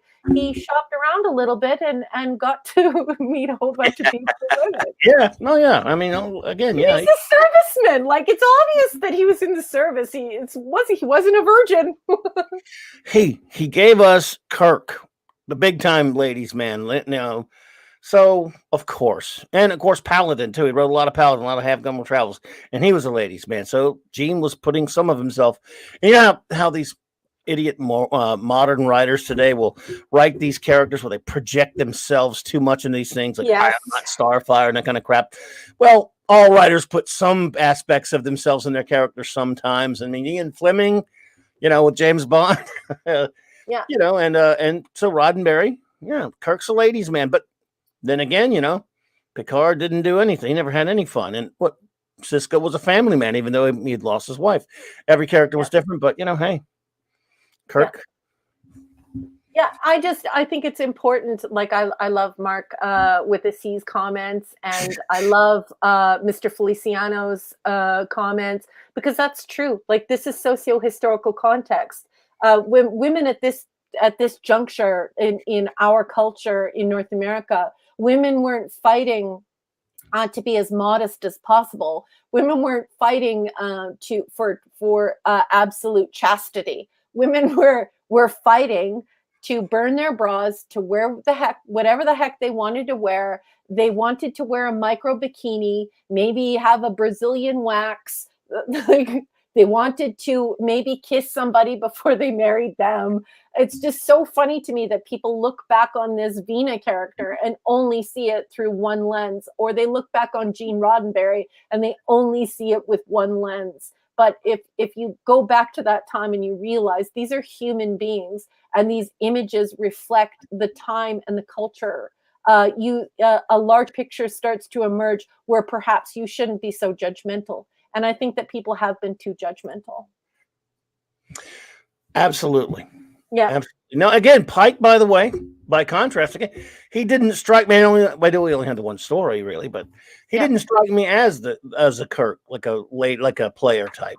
I don't think he would have been. I think he kind of, obviously, in fact, I think part of, let's say if the series had continued, part of his conflict would have been, we know he has feelings for number one. They've been on the ship together in a long time, and yet he's the captain. He can't, do much about it. So I think that might have been more his story. I'm not so sure. He's also in mourning too, right? Because we know that his yeoman was killed on Rigel. Right. So we know that he's in mourning of that. And that's why he's very curt with Colt. That's why he's sort of dismissive, because, and people think it's because he's being domineering. That's actually not the storyline. The storyline, if you're actually watching the show, is that he's crushed because his yeoman, who he was very close to, was brutally murdered in like a sadistic and extremely violent way. This is why the whole staff are in bandages, and why Spock limps towards the Talosian animated plant.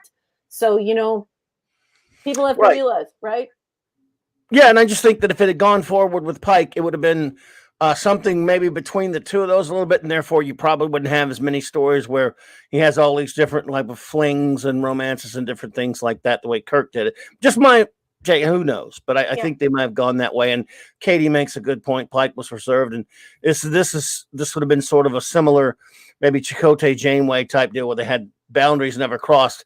Although they never had feelings for each other, I think Pike and number one probably did.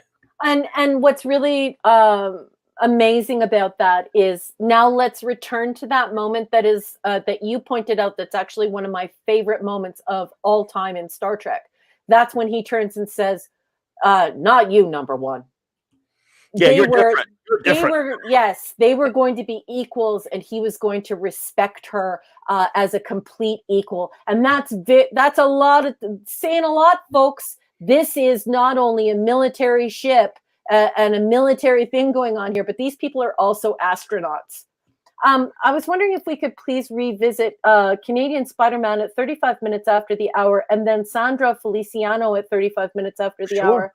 So Canadian Spider-Man says, I understand that American women can't legally go topless in public in the summer, and that's too bad, but it could be wrong. Yeah, Canadian Spider-Man, true. I do think that is a very sad, because when I go to Europe, or I go to Cuba, or I go, anywhere in the world, I'm allowed to take my top off.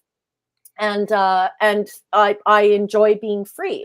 That doesn't mean that I do it for sex and sexuality. Anybody who's ever been to a nude beach knows that there's absolutely no sex or sexuality. A lot of times it's people, 60, 70, even 80 years old, and children, and there's nothing sexy about it. It's just the women look like are dressed to the same degree as the men, because it's plus 42 degrees outside. So yes, Canadian Spider-Man, it is unfortunate, because it's okay to be a woman. It's okay to have boobs. Boobs are okay.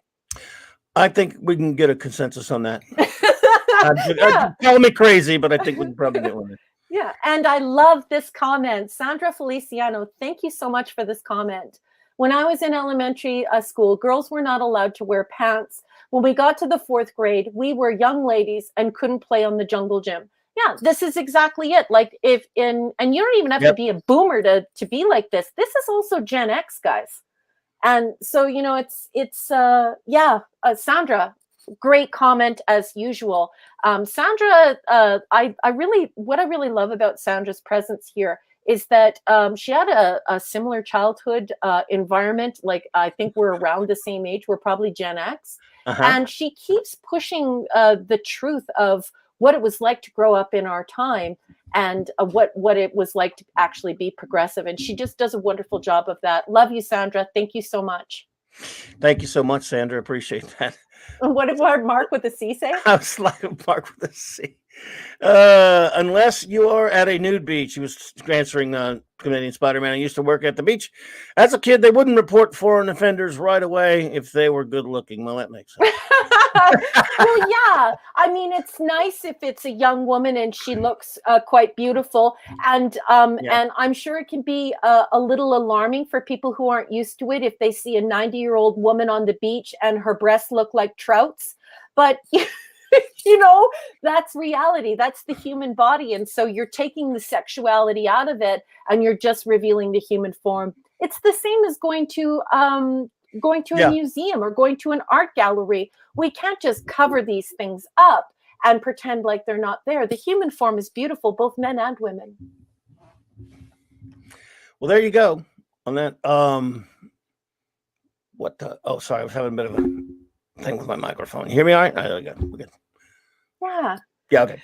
So we only have 2 tiles left, and then we're on to Where No Man's Gone Before. So I should probably hurry myself along, but I enjoy your company so much. Oh, likewise. You're amazing. You were amazing. Okay, let's keep going. So Vina could rely on the Telosian's power of illusion to transform her instantly from one manifestation of beauty to another, her alter ego. Actress Susan Oliver had no such luck. For her, the transformations took much longer, particularly the change in skin color. Roddenberry's script to The Cage described the Orion slave girl as wild, green skin, glistening as if oiled. Little did anyone know how prophetic the word oiled would be. Prior to filming, makeup designer Fred Phillips would carefully slather a pigmented mixture of Max Factor grease paint across the areas of Oliver's body that weren't covered by her skimpy costume. And there was far more skin than costume. However, there are always some sections of skin that are oilier than others, and the green makeup had a tendency to blotch, cake, and crack. At times, repairing the damage seemed to take as much time as applying the makeup the first time. Finally, Phillips was assigned a makeup artist whose sole purpose was to be at the ready whenever the camera stopped rolling and then rush in to help Phillips touch up Oliver before filming started again. So, what a shame. Yep.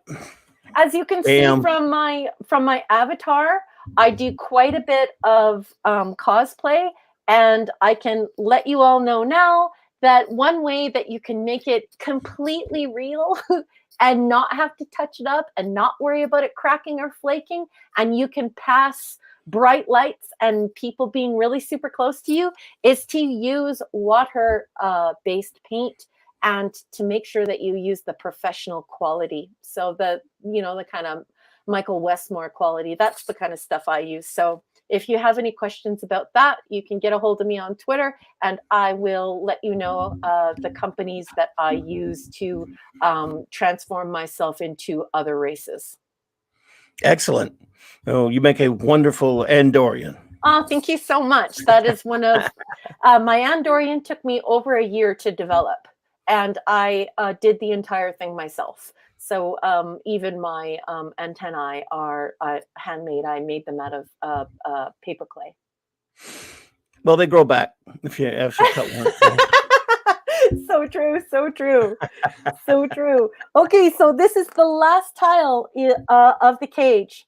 The large metal spearhead that Christopher Pike used to kill the Kalar on Rigel 7 was a recycled prop from the defunct studio RKO. Once a major player in Hollywood film production and distribution, RKO eventually fell on hard times, closing down for good in 1957. Later that year, Desi Arnaz and Lucille Ball, who once had been on an RKO contract, purchased the studio's Hollywood and Culver City facilities for their company. In 1967, Ball sold Desilu to Gulf and Western, where it was merged into another recent acquisition, Paramount Pictures. RKO's props apparently were included in this transaction because they were available when Star Trek's prop master came looking. The spearhead measures approximately 36 inches in length and is 7.5 inches wide. Damn. So that concludes any of this secrets that you might have been looking for from the cage. And I don't really have anything left in my notes to talk about. You actually brought it all up and we talked about it. I do have one note that we didn't visit. We see Roddenberry rebuke the status quo of the day and the network censors when Pike is delivered to hell as a punishment, and the Talosians call it an Earth fable Pike heard in childhood. This is on top of the studio being mad about the Spock devil. And then I also noted here, Seth MacFarlane used this story idea for the Calivan Zoo. Ed and Kelly wind up in a zoo, season 1, episode 2. However, that is not to say it's entirely the same, as the Keeper eventually reveals Vina and Pike were meant to be trained as the new Talosians and to repopulate and restart the Talosian race. Yes, that Orville episode was always more reminiscent for me of a Twilight Zone episode that the title loses me at the moment, but with Roddy McDowell in it, where was in a it turned out he at the end ended up being in a zoo like that. Yeah. Always reminded me of that one. But well, Smart Steve at 44 minutes past the hour, he says species at Raquel, not races, laughing out loud. I don't think so. The Andorians are a race of people, so I can't actually change into the species, but I can appear as that race or that species. I think both are good. Let's not go to a place where we're worried about those kinds of things, because I'm pretending to be Andorian, and that's make believe. Just make believe. I don't dress up as other human races, just other races from other worlds. Well, I'm racist against Ewoks, but that's another story. No. Those damn Ewoks. I hate Ewoks. I know they're not Star Trek, but I just couldn't help it. Yeah. But well, I guess we could just closing thoughts on the Cage. Any of you, if you haven't watched the Cage recently, again, and Raquel and I talked about a little of this before we went on. I really do love the Menagerie, the episode that wraps around the Cage and puts in, shows it to us. But it is definitely worthwhile, and there's more to it, by the way. Also, if you can find the extended version of the Cage, but if not, at least if you can grab it on Netflix, which it is on there, and watch it, on its own.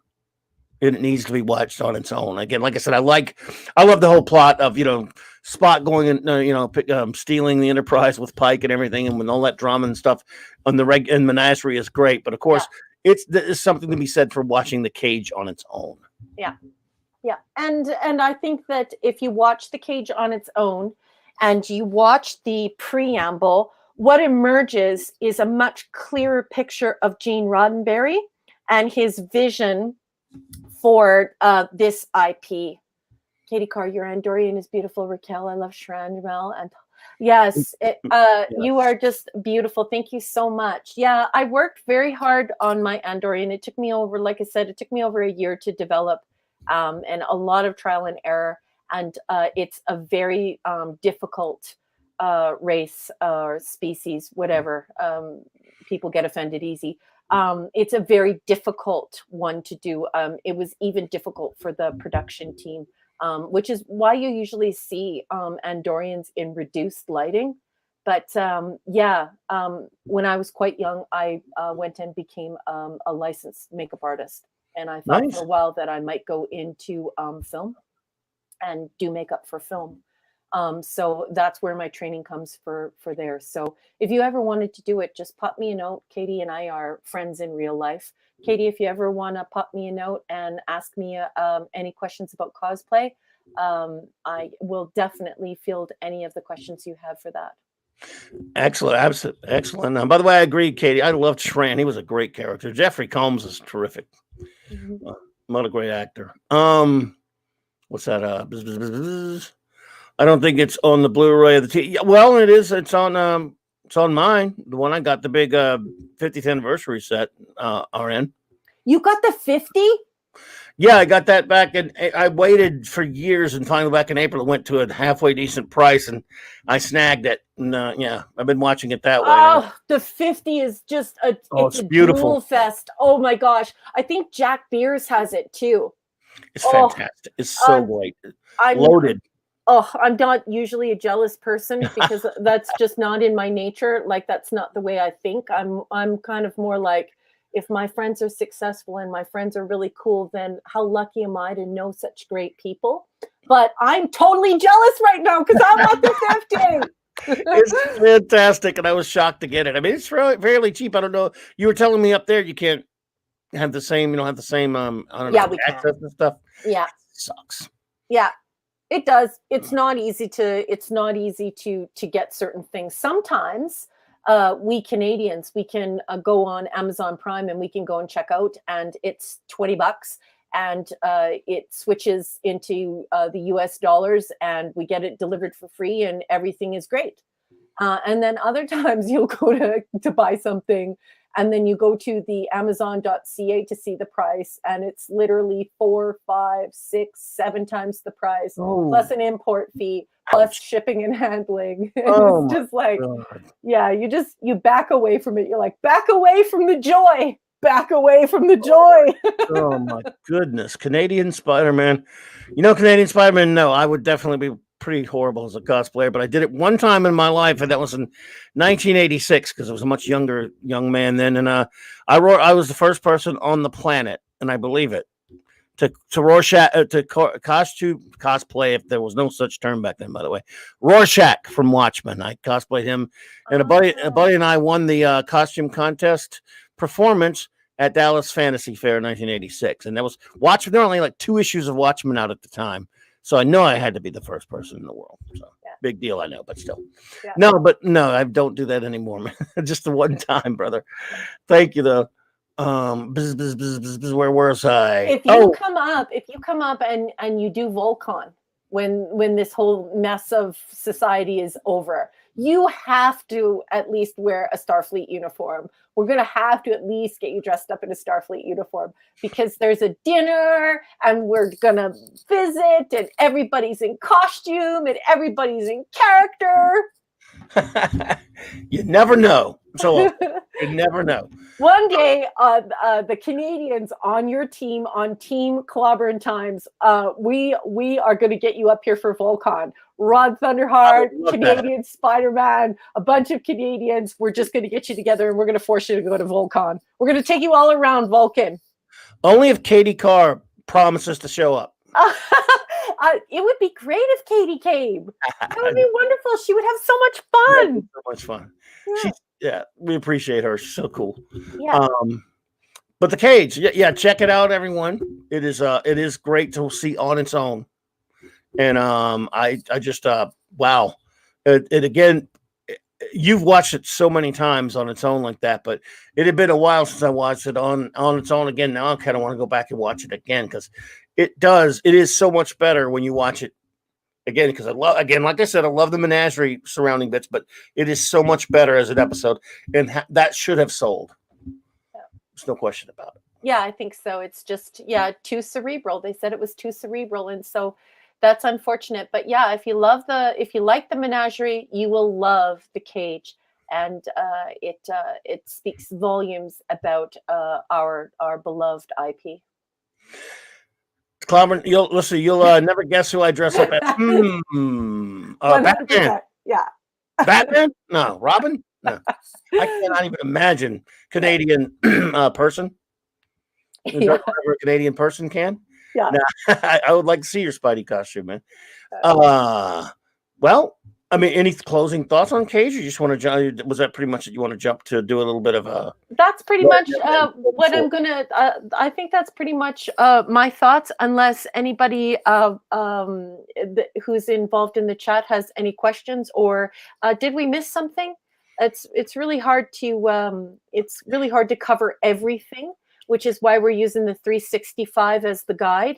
But if anybody has any thoughts on the Cage, we'd love to hear them, and we'll move on to the other pilot.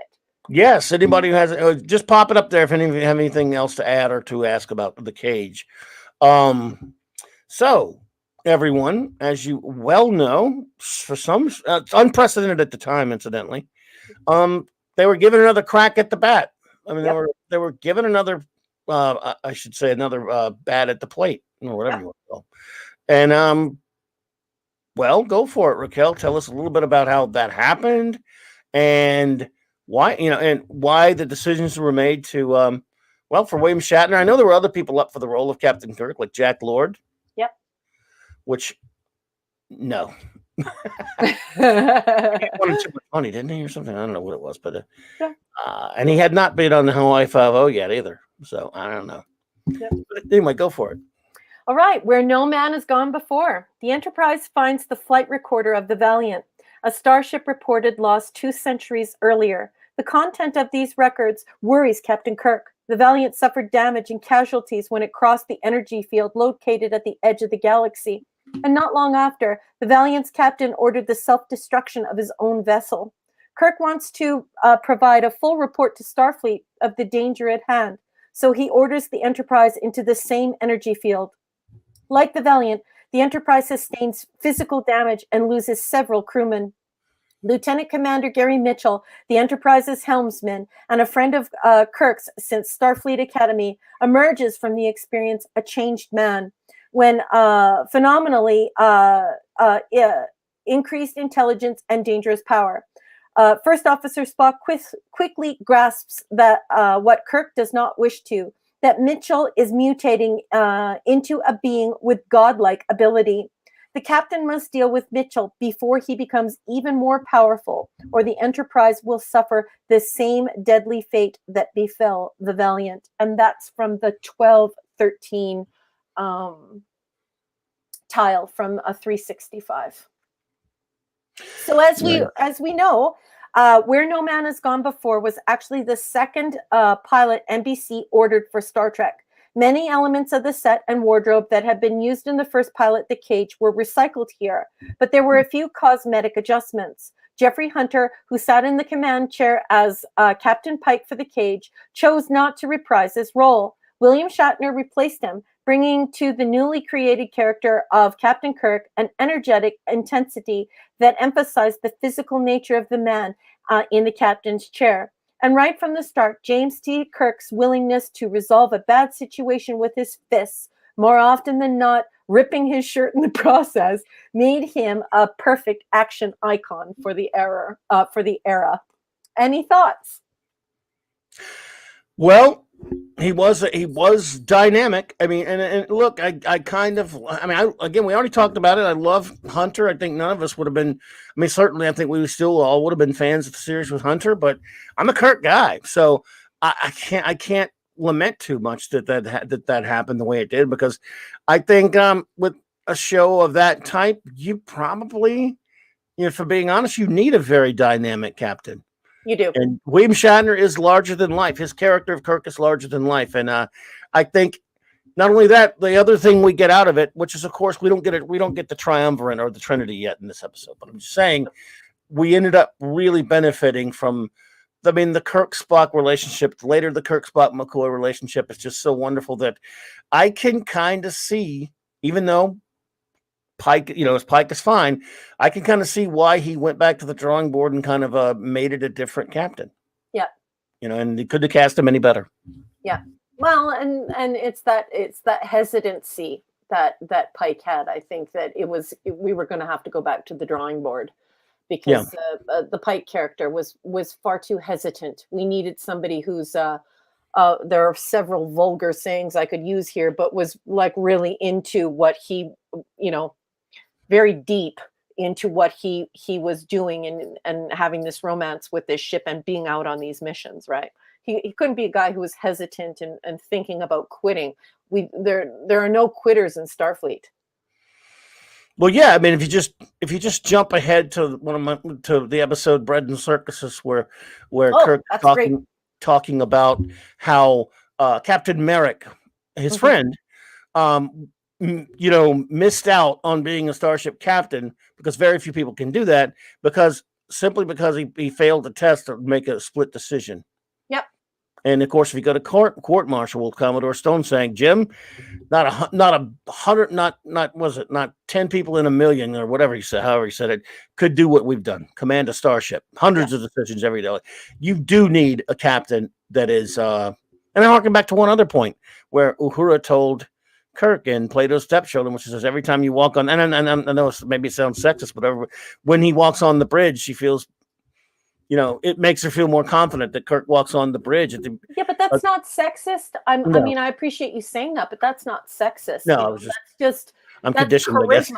I guess. Yeah, well, that's the condition of our times too, right? Like people are very sensitive about diction and I think maybe a little overly sensitive. But yeah, I completely agree. I love that she is completely confident in her captain. Well, absolutely. Well, and again, it's Kirk exudes that from get go, and even in Where No Man Has Gone Before, where it's the first time you see him. Again, and I keep going back because we never want to feel like you're sliding Jeffrey Hunter, but as soon as you see Shatner's Kirk, there's that smile, there's that confidence that you see that he exudes that rubs off on the whole crew. They all see it, they all experience it. It's again, it's charisma. just one of those things. So much charisma. But and I'm not one to disparage the Pike. I absolutely love the Cage. It's like my ultimate favorite of all favorite Star Trek of all time. But at the same time, you have to, like, people at home need to realize that as an author, when you're testing ideas and things start to take shape in a full story, not these wafer thin ideas that you would like to act on later, but an actual story, sometimes things can change. And, having Pike sitting there saying, I don't want to be responsible for 203 lives, and he said that, those are his exact words. Well, then I'm sorry, then you can't be a captain. So I think I think it served Gene to bring that character forward and to make an intriguing story that way. But he is a human being. He's not a robot, and he didn't have a team of 50 writers helping him to do it, right? No. So once that character starts to come to life and you realize, no, this guy has to be way more passionate about what he does in order to just have the stamina to continue. And this guy can't be wishy-washy. This guy has to be, deep. There's a word that goes before deep that men often use that involves their heart. But you gotta be that vulgar saying when you're a captain. Oh, yes. You know what I mean? Absolutely. And look at Naked Time very early on when he's struggling with after he's been infected, and when he talks about the ship and he's sort of intoxicated because of the effects of the thing, and when he looks at the Enterprise, a ship, it says never lose you. Yeah. Never lose you. I mean, that's the captain you need. Yeah, because that's the person who will save 203 lives. Yep. And yep. And by then it was 430. So yeah, you're right. Yeah. So Kirk, again, here you have Where No Man Has Gone Before. Opening scene, by the way, not the original Alexander Courage opening theme that was later used. Of course, it has sort of it was like my wonderful show, The Prisoner. It started out with a kind of a strange opening theme, and now we've got the classic one we all know. But the original theme of Where No Man Has Gone Before, bum, bum, bum, bum, bum, bum, that music. Sorry, I didn't mean to sing it. No, I love it. It's it opens up with that different type of music and stuff, and you see Kirk and Spock from the beginning. I thought that was very clever of the episode. Right away, they're playing chess. First time you ever see Captain Kirk and Mr. Spock. They're playing chess. Yeah. I love the scene. It's a great scene. It's great.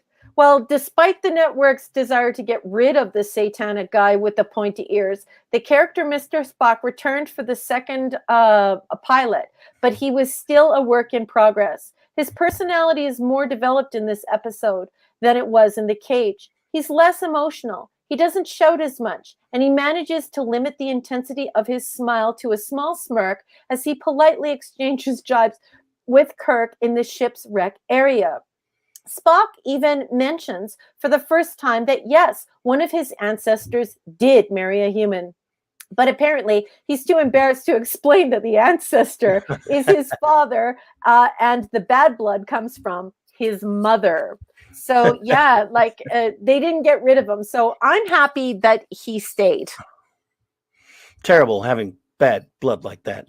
Yeah, but I think, especially, with Gene Yes. being an agnostic who turned into an atheist later and a humanist.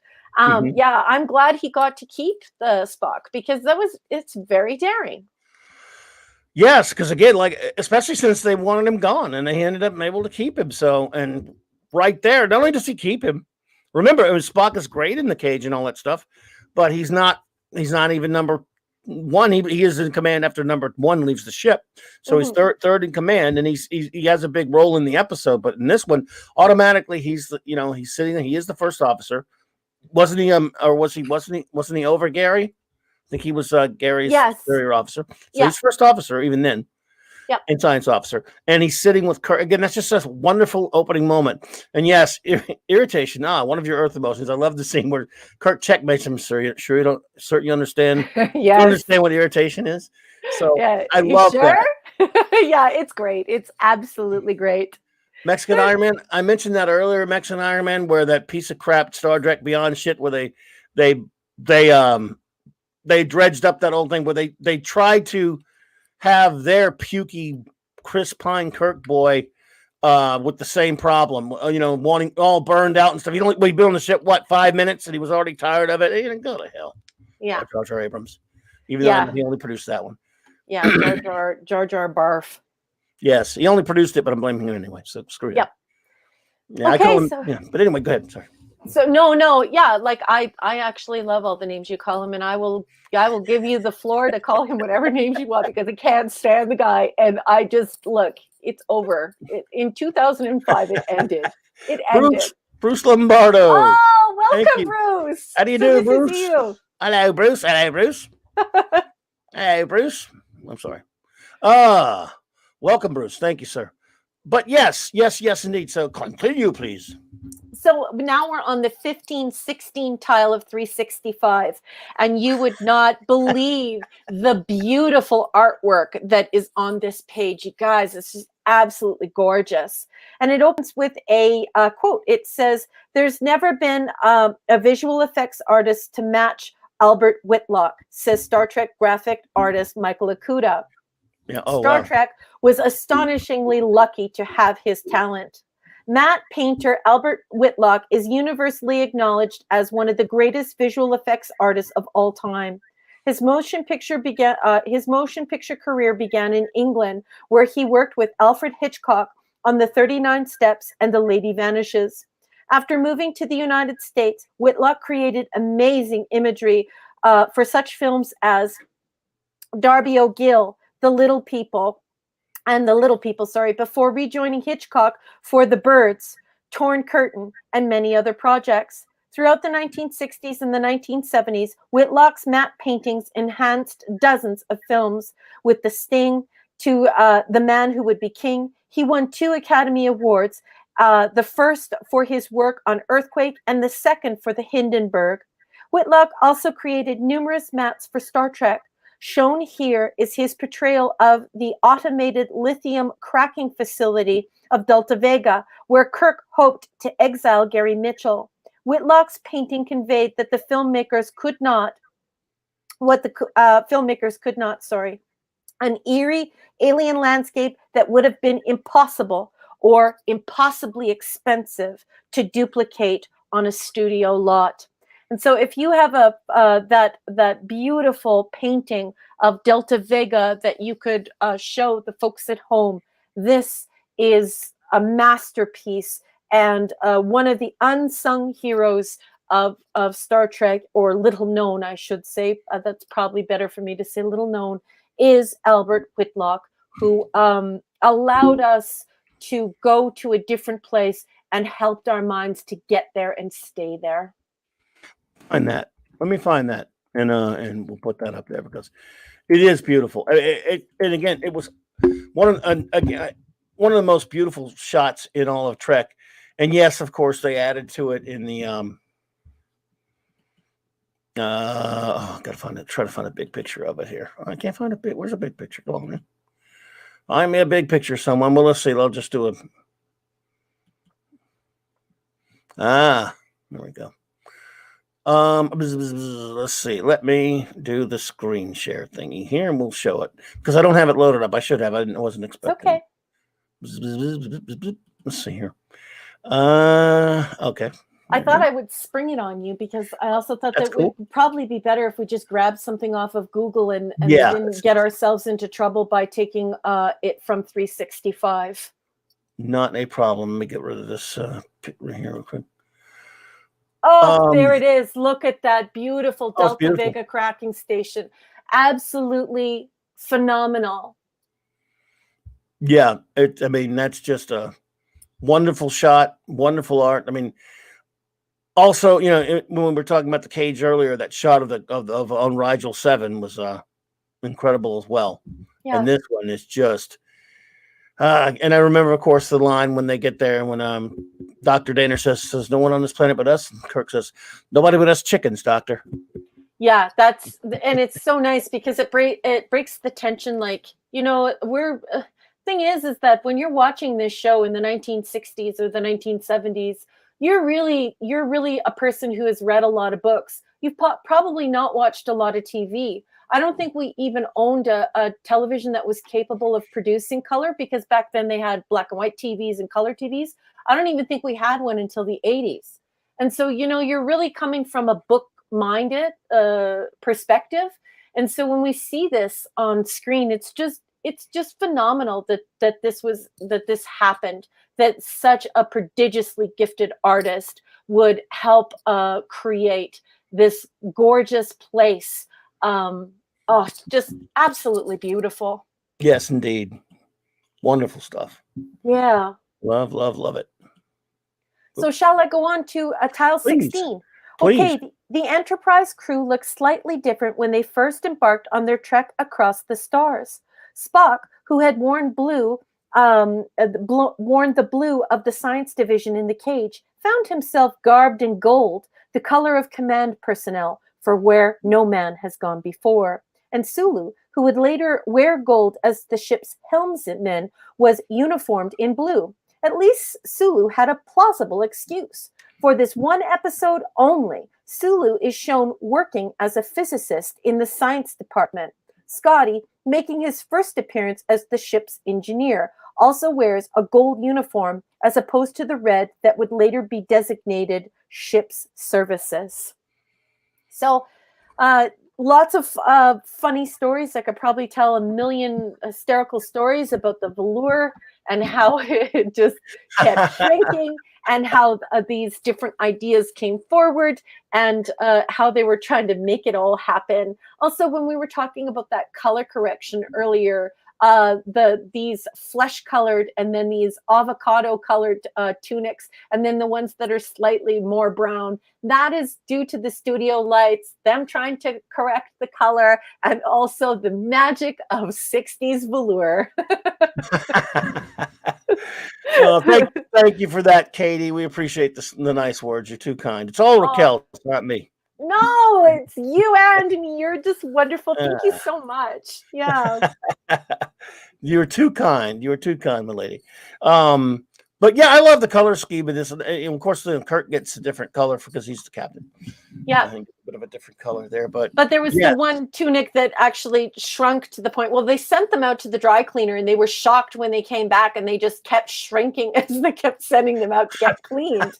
So, of course, they developed the avocado wraparound. And we can see that's when Bill probably had a little bit too much to eat at Thanksgiving. But they covered that a little bit here in tile 1718. In the beginning, all the crew's tunics were made of velour, a favorite fashion fabric from the 1960s. But velour has the unfortunate habit of shrinking with every cleaning. So the shirts got smaller and smaller, and soon they vanished entirely from the series. Dr. McCoy, who would join the crew in the Corbinite maneuver, the first episode filmed after the 2 pilots, but the 10th to broadcast, dodged these troubles for a time by being one of the few characters to sport a second set of threads. While working down in the ship's sickbay, he wore a short-sleeved shirt of more durable synthetic fabric. Note that while his hair hasn't quite hit the JFK-esque length yet, it would remain for the rest of the series. DeForest Kelley already has the good doctor's sardonic attitude down pat in this early publicity still. So this is one of those stills that you can only basically get. I don't think this one is out on the internet, and it's just got McCoy giving the full stink eye. Sandra Felicia, good night at Clobberin Times and Raquel. I love listening to your discussions. One of my favorite shows, but it's after midnight here and I have to get up in the morning. Yes. Sandra, thank you so much for coming, and also for being a brilliant woman who always has important and smart and funny and cool things to say. I love your company, and I'm so honored that you come to our show. Thank you so much, Mrs. Feliciano. I wonder, is your hubby leaving too? Yes, he was RN. Thank you. I saw. I did just notice. I just noticed you had those cosplay pictures. I'll show them later. But yeah, thank you, RN man, and we'll do it soon. And yep. Sandra, thank you so much. Katie and Canadian Spider-Man, you were so nice. Those things you said. Bruce Lombardo said, "Can we do more of these? Something we will be. We're going to be doing them every Saturday night. We're going to do all of Star Trek, 1966 through 2005." Yep, we sure are. We're gonna go through the whole thing. We're gonna do the entire IP. Thank you so much, Felicianos. You were fantastic. You guys are the new dynamic duo. You guys are just wonderful, and I'm so happy that you two found one another, because you guys are just sensational. Everybody on all the streamings, they just love you. You guys are great. Yes, indeed, they're fantastic, and I can't wait to have you back on, Rob. Let's see here. Where we? Oh, you were too nice, Katie. Thank you so much. Everybody's so cool to us. Yes, we're very lucky. We're super, super lucky. Oh, well, Mexican Iron Man, thank you, brother. You don't have to do that, man, but I do appreciate that. But by the way, I should say, Echo Base. I was there tonight. They are fantastic. Anyone who hasn't been to Echo Base, if you're a Star Wars fan in particular, those guys are great. I mean, they're really cool. I love their channel and what they've done, and they have done so much for Star Wars fans, just in what happened with the Mark Hamill retweet and everything in their videos. So if you're a Star Wars fan and you haven't checked out Echo Base yet, please do. Please do. Yeah. Where were I? Where were we? Where were any of us? We're just talking about where no man has gone before. We are indeed. Continue. So that would bring us to tile 1819, which starts discussing the vessel. And then after the vessel, oh my goodness, you should just see these Matt Jeffries drawings. And it talks about the crew. And then it starts to break down the characters and talk about the characters. But we can do that next time. Sure. But that's pretty much all it has to say about that second pilot. And aside of that, I have a few things to add for Where No Man Has Gone Before. The female doctor is a department head. Amazing. 1966, folks. They're writing this stuff. They're doing this in 1965. They're hatching these eggs in 1965. A female doctor is a department head. Isn't that just absolutely great? Head of psychiatry. Indeed. It's just absolutely wonderful. Also, Baruch Spinoza makes an appearance in this episode, or Baruch, however you want to say it. They say it two different ways, depending upon which side of the ocean you live on. And of course, we know that Spinoza wrote Ethics, which had a profound effect on me as a scholar, especially when I was studying philosophy and calm theory. Just absolute wonderful, amazing human being. If you ever have a chance, please read Ethics. It gets into whether or not there is an existence of God and the power structure of God in society. And of course, that is a very important issue here because of what's happening with Gary. Another thing that stands out in this episode for me, or this pilot for me, is a cerebral Kirk. We're used to this very physical and athletic Kirk, but it's very important to pay attention to details. And at one point, Gary calls Kirk a stack of books with legs. So when he was in Starfleet Academy and studying, wow, he was a book with legs. So we see this athletic Kirk all the time, but it's very important for us to also see him as a cerebral Kirk. Also, we have Denner clearly says in this second pilot that Vulcans have no emotion. Yes. So here is where we're starting to figure out what's going to be happening with Leonard Nimoy's character, what's going to be happening with Spock. And there seems to be a lot of new people who come into Star Trek who say, well, you know, where no man has gone before, and the cage, they show that Spock was this and Spock was that, and Spock can be anything. And they actually aren't even aware that Where No Man Has Gone Before is the second pilot, where Gene actually got his hand slapped because he was being too equal in a racist society and in a sexist and misogynistic society. And so you've got the cage, and then you've got Where No Man Has Gone Before. So it's also important to read the 1990s interview, the 1990, I believe it is, interview.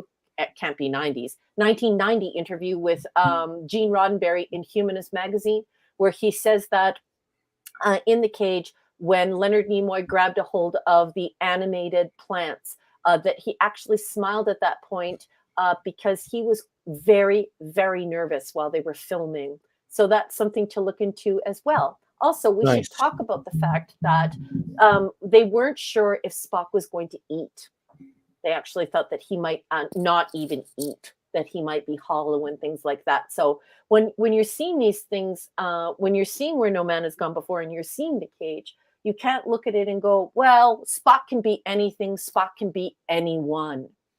No, Spock can't be anything and anyone. You've seen two pilots of them trying to get this idea past the networks that you could have this very cerebral being, this alien, and it not believe in God or anything like that. And that's pretty scary, especially when that character looks like the devil. So that's important. What else? Both pilots have reference to swatting or killing human beings as though they are flies and insects, and both pilots use mind control reality. And that's all I have to say about that. Every time you mention that stuff about Spock being, you know, looking like the Satan stuff, all that crap, it just brings me right back to the apple. Mr. Spock, are you casting me in the role of Satan? Yes. Does anyone on this ship look even remotely resemble Satan? Yes. It's like it's so good. It's just so good. But it's pushing the envelope, right? It's really, really, really stretching it, and it's just marvelous. He was ingenious at getting his views through. But if there's a takeaway from this episode for anyone, I really hope you will go and see the preamble to The Cage.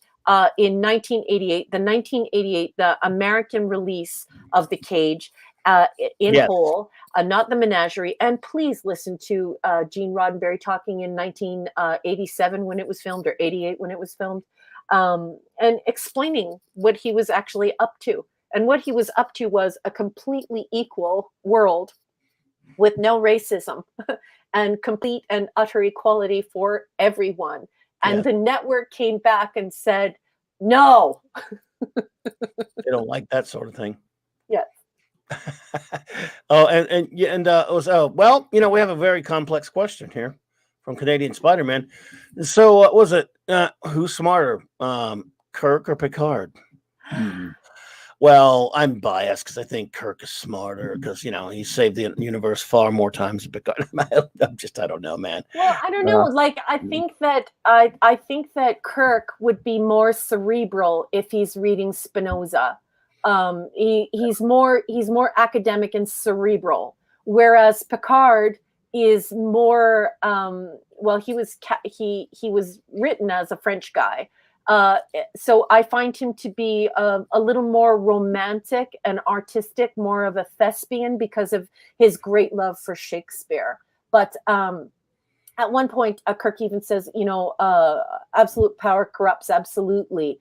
And then, of course, we talk about Spinoza. So we're building this character that is highly academic and cerebral. He's versed in the art of war. He's really thinking about agnosticism, power, who's God, who isn't God. He's moving all of these things around inside of your head. So I would say it wouldn't be smarter. I think it would be just two different disciplines. Kirk being more academic, and Picard being more artistic, more on the thespian, romantic literature side. So we can imagine Picard as somebody who studied archaeology and literature. And on the other side, we can see Kirk, who has studied philosophy, sociology, anthropology, and probably political science. So we have two very different men, I believe, of equal intelligence, except for the fact that Kirk is superior. He's the best. Exactly. Cool.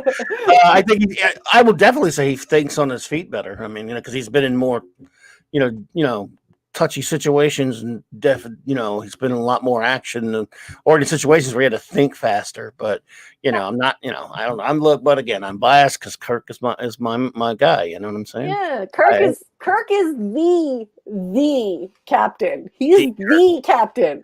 I love Katie. She just says Kirk flat out. There you go. I love you, Katie. Right, Katie? I love you, girl. Yeah, exactly. Yeah, absolutely. Yeah, and I do like, in spite of what happened in 2000 with that garbage show, I do. I'm fine with Picard. It took me a long time to warm up to him. It's a shame somebody had to ruin him. But I'm fine with him on the. I like him fine. I'm a Kirk man. What can I tell you? Yeah. I it's very hard for me these days to talk about Picard because I'm so angry with Patrick Stewart and his ridiculous public comments, his hysterical interviews, and P hard. Like if you, just, you know what I mean? P hard. Let's throw 126, or how old is he at that point? Is he like 126 or like 130? He looks like it. Let's throw him across. Let's land him on a bomb. We'll set the bomb off. He'll go all the way, to Hawaii on a bomb, but he'll be fine. I'll put it to you like this. And whatever you think of this film, a lot of people don't like Star Trek V, and that's fine. It has its issues, but there's one thing in there, just a great scene. I don't care if it's Shatner feeding the ego of Kirk. This is the truth. The truth. When the Klingon commander, the heavy metal Klingon guy, finds out the Enterprise has been dispatched to Nimbus 3, when he says, Enterprise, that's Kirk's ship in Klingon. So I'm sorry, I can't quote it in Klingon. And he just says to himself, this is a guy earlier in the thing, it was show these relishes, like Klingons, relishes battle and glory. He says, he dreams to himself, if I could defeat Kirk. And then his first officer lady says, you would be the greatest warrior in the galaxy. In Klingon. Exactly. They will never say that about Jean-Luc. Sorry. No. Kirk all the way, baby. Yes, it's Kirk all the way, especially because of the way that Patrick Stewart is using his personal life to rewrite his relationship with the IP and his relationship with the character. And when somebody does something like that, they have to expect that feelings are going to change. When Jonathan Frakes gives an interview where he says, if Gene Roddenberry were alive, there's no way we could have made this. I stood in front of Gene Roddenberry 7 times and he wasn't sure if I was right for this part. But hey, I'm having a great time tramping all over his grave and taking a whiz on his grave. You just don't feel the same about Riker anymore. And That's then you right. got your Patty Stew, who's saying the most outrageous things that aren't even congruent with reality. And then you're just like, ugh, I can't watch him anymore. And, you know, and then some of the other cast members get so political on Twitter that you forget that they were once these great actors and that you loved them and they were a part of your entertainment life. And Yes. instead they just become these talking puppets, and you feel like you're watching Punch and Judy on Twitter, and you're just like, that's a solid no for me. So when we watch TNG, when we get to TNG, I'm gonna really have to shut those voices down that from all the streaming. I'm not gonna be able to watch any other streaming because everyone is so angry about that. I also like Star Trek 5. I'm just saying that it gets a lot of hate. I mean, It does. yeah, but it has some wonderful character moments. Let's put it like that. But yeah, you know, and again on Kirk, going and harkening back actually to where No Man Has Gone Before, it is his first outing, and yet you were just learning things about him, and you have some great character moments even in this one, though, that the exchange between Kirk and Spock at the beginning that we talked about, and then the exchange in sickbay with Kirk and Gary Mitchell when they mentioned Spinoza, you know, and that whole thing. And but I think one of my favorites, and I don't want to jump ahead, so you can stop me if you are going to cover more of this, but I think one of my favorite bits though is when they are in the briefing room talking about Kirk and Spock talking about what to do about Mitchell. Yeah. Who is, of course, as everyone knows from this episode, because this one is a lot more popular, is growing into godlike proportions due to his passing through the barrier. Yep.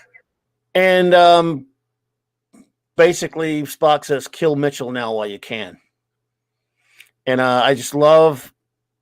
That's a great Kirk Spock moment, both of them, because it has great. Again, like anything, characters are built by dialogue, and you have. She says, "Dr. Daner feels that." Feels he's not that dangerous. What makes you right, the trained psychologist, wrong? And again, this is the first time we get a taste of what Spock is when he says, "Because she feels, I don't. All I know is logic. In my opinion, we'll be lucky to get away from Mitchell alive," or whatever he says then. Yep. And Kirk's not happy with it. Get out of here. He's pissed.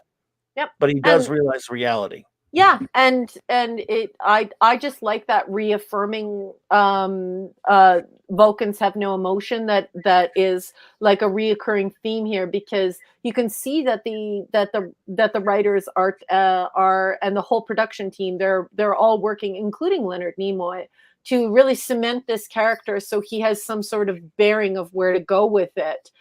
Prior to that, you know, you wonder, I'm playing the guy that looks like the devil. And then think of what he went through, the nightmare of the makeup that he went through. He must have really wondered where he was going to end up in all of this. Even when we're looking at the cage, when we're looking at where No Man Has Gone Before, we're looking at a man who is like sitting there in this clay muck while they're trying to turn him into a Martian. And then they're using this other makeup that's more kind of like Commander Data's makeup. And yeah, it must have been really scary for him. So I'm just glad that by the time that we get into an episode proper and we depart from these pilots, that we really start to see Leonard Nimoy sees his character and say, okay, well, maybe I'm going to have a contract here. Maybe this is actually going to be a character. I can work on this now. Absolutely. Absolutely. So do you have anything more from the book about this episode, or did you just want to just talk about the rest of the story? That's it. That's when the book starts to take us into explaining how the characters were vetted. And what's really great about Star Trek 365, the original series by Block and Arrowman, is that it gets into the ship. It talks about the ship. It also talks about all the paraphernalia. And as many of you know, if you've heard me speak before, I spoke a little bit about how Star Trek and Gene Roddenberry have impacted our technology. iPads, iPhones, cellular phones. Even the guy who invented the cell phone, Cooper, said, you know, I totally did that because of Kirk's communicator. So the next few pages actually get into that. So the next few pages, they talk about the vessel. And they talk about the sketches that were made while they were trying to envision what this ship would actually look like. And then they get into the crew. They talk about, you know, what the crew would feel like if this were a real scenario and they were really on this ship. And then they talk about Kirk, and they talk about Spock, and then they talk about Bones, and then they talk about Scott and Uhura, and then they talk about Sulu and Chekhov. And then we go right into the tricorder and the phaser weapons, and the actual mechanics, including the communicator. Talking about the actual mechanics. And perhaps I'll send these to you for next Saturday. But I have the July 21st, 1966 letter and the July 24th, 1966 letter where they were sort of laughing about who was going to pay for a haircut, but they were actually not angry about not paying for the haircut. They were all laughing at how much of a shoestring budget they were on, to the point where they were sending fake letters to see if they could get a haircut paid for. So next Saturday we can talk about that. So I'm gonna try to get this book if I can. I'll try to order. I've got to be out there somewhere. So yeah, and then after that, of course, we go straight into the Corbinite maneuver. So absolutely. Yeah. In order. So we're going in order, and I thought, you know, that it would be better to do that because it's important for people. Like, I think people watch TOS on Netflix, or they watch it on some type of cable network or whatever, and they think the man trap is the beginning.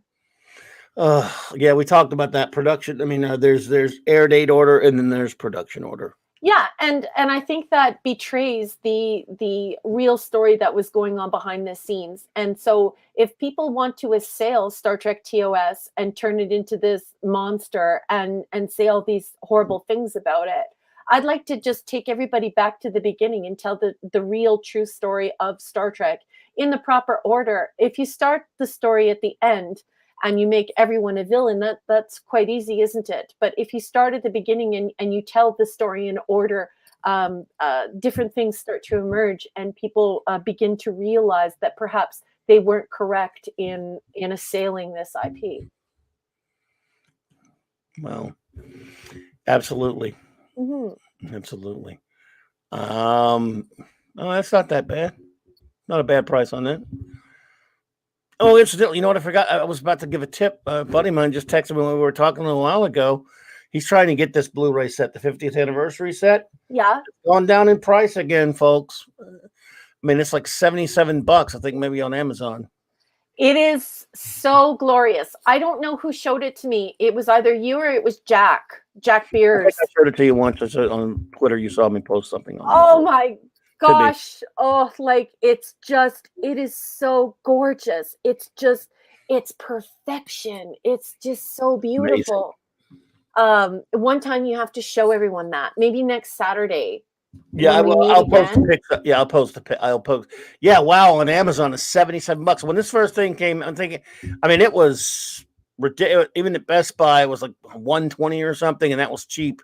That was like a sale when it first came out in 2016, and I've always wanted to get it, and then it was just always. And if you look at all the great stuff, I can show them sort of a little picture of it. Yeah.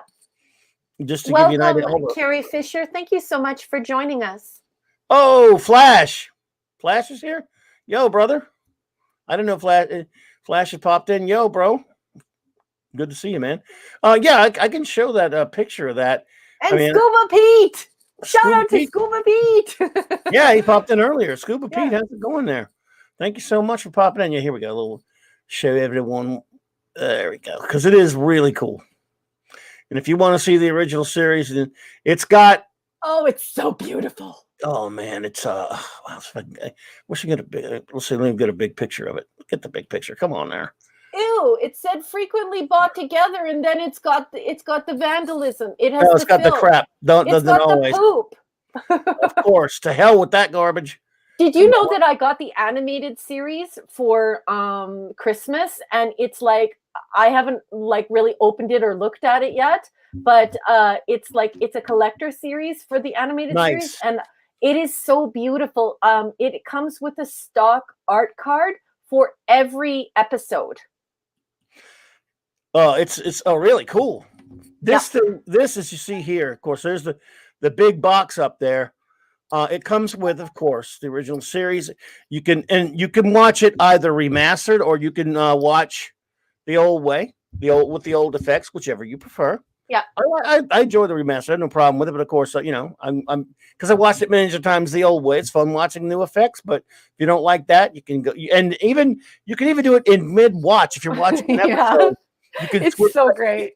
Yeah, you can switch the effects while you're watching it. It's crazy. Yeah, and for those of us who had a black and white TV growing up, it's just like it's just so great because you now have it, right? It's physical media. It's just absolutely beautiful, and you can watch it any way you want, and it's gorgeous. Oh, Canadian Spider-Man, thanks for being here, brother. Cool. Are you going? Is he leaving? He has to run. Good to see you, buddy. Canadian Spider-Man, good night, sweetheart. Thank you for coming. We'll see you next Saturday. Take care. Good night, bud. As you can see, it has, of course, the original series, like I just mentioned with that feature. And then you've got an animated series, all the movies. This is all Blu-ray, of course. Now, again, the movies, the only thing it's missing, because it has the films, is the Star Trek The Motion Picture Robert Wise director cut, which I have on DVD. That's not on Blu-ray for some reason. That's not. I don't know why it's not on Blu-ray. I have it on DVD. And I did not know that. And I like I really like his director's cut of that. So that's not on there. But other than that, everything is on there. And of course, you got these little cool little these wonderful little art lobby cards for the movies. Yeah, they're just sensational. The discs are beautiful. But who did the display for Amazon there? The way that they stack those discs. If anybody ever stacked a Star Trek discs like that, I would like slap them with a bag of rocks. Let's see what Katie says about my mother got me some nice traditional Trek things for Christmas, a Voyager ornament circa 1996, the Star Trek Scene It game. Oh, yeah, the Scene It game. I have a Star Trek Scene It game, but I never got to play. No one ever wants to play. And a Voyager book. Cool. I also got myself two Chakotay 7 trading cards. Nice. You got a nice little Trek Christmas there, Katie. Love it. Yep. Fantastic. That is definitely cool. I love Mark with the C. Good night, Canadian Spider-Man. Safe web slinging. Yes, great comment, Mark. Yes. Yes. Good night, Canadian Spider-Man. Thank you so much for all of your comments tonight and for just being a great sport and a great entertainer and always just, lighting up the chat and being great. Thank you so much. Indeed. Yeah, Scuba Pete, that's damn cheap. I mean, when I got it back in April, it was like about that similar, probably like $80 or 80 something, like it was at $81 or whatever it was. So it was right there. And I figured, it's never going to be cheaper than that. And so 77. Buddy of mine texted me while we were talking, asking me something if it had, he was, before he pulled the trigger on it, he wanted to know if it had the old effects and remastered on there. And the answer is yes, it does. So, which is really, again, I think the other Blu-ray sets have that too. Rod Thunderheart. Wow, what a collection. Yeah, Rod, I wonder how much that would cost if we tried to buy it. Like if you went on Amazon.ca right now, Rod, what would we actually pay for that? Is it possible for us to get this? Have somebody who lives close to the border buy it. Right? And drive it across. Yeah. I mean, that's insane. I don't know how close you live to the border yourself, so I don't know. They haven't remastered the new Wise effects for the 4K only. Yeah. I mean, I still have my disc of it. That's the only thing, but still having them on Blu-ray, the films on Blu-ray, it's great. So I wanted this in 2016. I almost bought it, but it was Best Buy. It was too much. I'm like, I couldn't really afford it now. It took me 4 years, but yeah, it's an insane price if you can get it at that insane price. Yeah, I think Rod just went to go in and vet it for us Canadians. Rod, I love you. Thank you for doing that. He put and so I know that he's going to check. He'll check. Wouldn't it be great if we could get it like reasonable? I hope it would be great if you can get it normal prices. Steve Mitchum is leaving. Steve, thanks, buddy, for being here. I appreciate it. Thank you so much for coming, Steve. Come back next Saturday, please. Thank you, bud, for being here. Smart Steve said he'd say around 160 USD. Really? Wow. That sucks. Can you believe I don't have any Trek on DVD? Katie Carr says, Katie, you have to remedy that situation. Katie, I am so disappointed. You're just kidding, dear. No, Yeah. we have to, like, we got to get her on board. She's got to get the physical media. Yeah, get the physical look. I mean, it is on Netflix and it is on Prime, I guess, and stuff like that. And I'm guilty, even though I have a lot of it. And there's some shows I don't have actually that I still need to get, but I have the original series, I have Enterprise, and but even ones I have, I'll be lazy sometimes, just pop up the Netflix thing on there, whatever.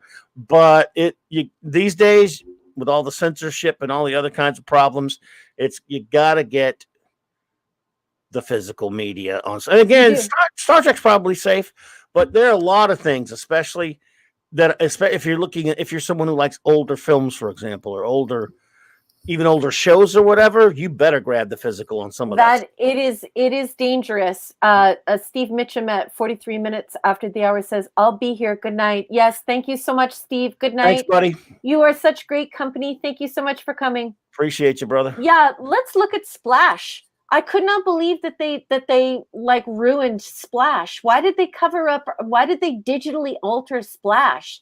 That's the reason why ridiculous. I keep physical media, is because well, first of all, they say that even if you buy it digitally, that you don't own it.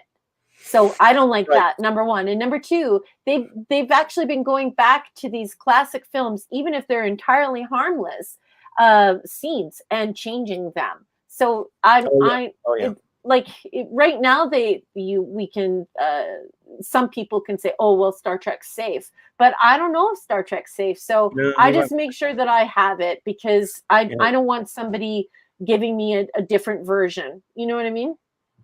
Absolutely. And look, I realize it isn't all that cheap. I mean, these big sets because if you look at this price on this Trek, because there are only 3 seasons and a bunch of movies, and the movies in the animated show, but Next Generation, that'll cost you pretty penny, especially that remaster when they got, because there's 7 seasons of it. Oh, the TNG it's a hefty price tag. That's not a cheap set. And even the Deep Space Nine, which is not remastered, but that's a Blu-ray, and that's not cheap either. Yeah.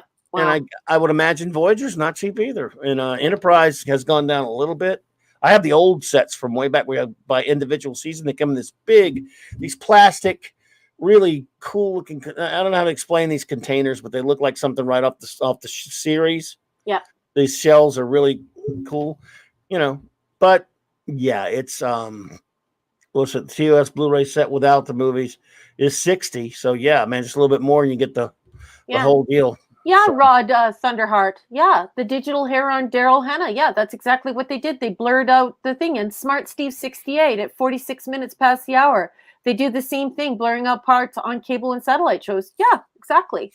People think that their IP is safe, but your IP isn't safe, because they can arbitrarily turn around and retcon it or do whatever they think is sensible at the time. Personally, I don't think that anybody was offended by Daryl Hannah's posterior in Splash, but suddenly now we have this, wig or fake wig over her butt, and she's a mermaid, man.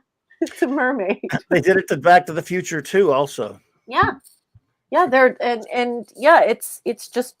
Yeah, I just feel really uncomfortable with it. I think it's really strange, because it means that somebody could just turn around and say, look, you know what? We don't really want to support this TOS thing anymore. We don't like it. We think it's very misogynistic. We don't want to support this, for whatever reason. And then they just pull it. And then, how do you feel then, right? Then you lose it, and you don't have an opportunity to have it again. Yeah. Yeah, yep. Rod Thunderheart at 47 minutes past the hour. Yes. It was so innocent. Yes. It was. It was innocent. We were talking about this earlier, Canadian Spider-Man, and you were here, Rod. We were talking about how nudity isn't always sexual. Like, you can go to a nude beach in Greece. You can go to a nude beach in Cuba. You can go to a nude beach in Hawaii. You can go to there are tons of nude beaches you can go to and not feel any sexuality whatsoever. And no one else does either. It's just hot outside, and you don't want tan lines, and everyone's just relaxing. And like I said earlier, when you're laying beside a 92-year-old woman and there are babies running around naked too, like, no one feels sexual. Like, stop. That's Disney for you. Yeah. Disney's the one that did that to Splash. So yeah, they're Mhm. idiots. Yeah, And Rod raises another good point. That's why I never buy something digitally. Yeah, I think it's really weird. Look at all that stuff that I got on iTunes, and look at all the things I ripped onto iTunes, CDs that I purchased that belong to me. And one day I just went into my iTunes and it had nothing on it except for I think 3 Steely Dan albums that I bought.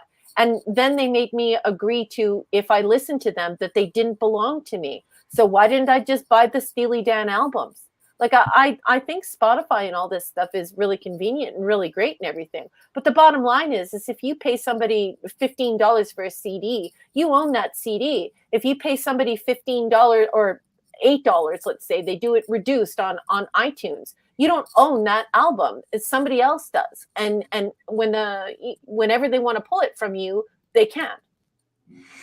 absolutely. We made Scuba Pete spend money. Yeah, do it, Scuba Pete. Do He it, did do it. it, do it. He got it. He bought Pull the trigger on that, because that is such a great investment. You will never regret getting that collection. That is my dream collection. It is just gorgeous, gorgeous, gorgeous. The ultimate collection you could get is the 50. The 50 sensational. Congratulations, Scuba Pete. Congrats, man. And of course, it's been out for 4 years, so I don't know. I mean, they still got tons of copies, and then I wait a lot of stuff. I do wait for it to go down. So yeah. But, I'm pretty sure Rod Thunderheart and I are going to be talking sometime during the week on Twitter about how we're going to get the 50. Well, I wish I could think of. It's gone down in price again, so it might be time to jump on the ship again. But like, just for us in Canada, it like I said, it's Jekyll and Hyde. You can check out with a set of spoons that are $19.99 and get them free delivered within 24 hours. But the next day you try and order your husband or wife a T-shirt, and it's 10 times the price. It has import fees, and you're screwed. Way to go. I think that's the first time with that set. I don't know if it came out later. First time the animated series was ever on Blu-ray. I don't know if it's been released a separate of that. You said you have the animated, but I haven't opened it yet. I'm actually saving it for the rewatch. So my new animated series will be the first time I watch it on this particular rewatch. So, and I just absolutely love the art cards. The art cards. I had an art card for every episode. It's just great. That's fantastic. Yeah. Well, so let's see here. I mean, do we have any final thoughts on Where No Man's Gone before? You just want to wrap it up, and we'll let's just wrap it up. I think we're all good, unless anybody in the chat has anything they want to talk about. I think everybody is now switched over to, they're going to go grab some physical media. Whoa, DS9's 140. Jesus. Yeah. What's up there? So not cheap, right, Mark? No, like, it's just ridiculous. Now, Mark, imagine what happens when you're Canadian and it's like almost double that price. You're like, and then people are like, "Hey, did you see that new DS9 release?" And you're like, "Yeah." Man, it's not even, that's not remastered. They haven't done that yet. Yeah. I'm not surprised Rod can't find anything below 150. It's crazy. So since obviously we'd be here for the 20 years if we did one episode a week, do you want to compact and do a few episodes a week? Yeah. Would that be the best? Like three or four? What do you think? Yeah, that's what I think. I think it's great to use this 365 for the TOS because there's some material that I think that people at home need to know about or want to know about, like the paraphernalia, the ships, just how things went down, just sort of setting the stage. But thereafter, yeah, for sure, we're definitely gonna have to cover more ground than just a couple of episodes. Because if we're going to get this done in 1 year and we're only doing it on Saturdays, I mean, I typically when I'm covering the 670 some odd hours of Star Trek per year, I typically watch, I think, about 2.5 hours a day.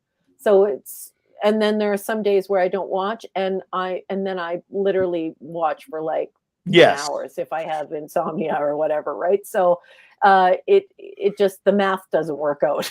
No, it just would be a forever. So 4, you think, is good? Because I think we could Yeah. handle 4. Okay, we'll do everyone. So this we wanted to give the pilots some extra time there, but next week in production order, Yes. we will talk about the after the beginnings. We'll talk about, in other words, we will go in production order. We'll do the next 4 Star Trek original series next Saturday night.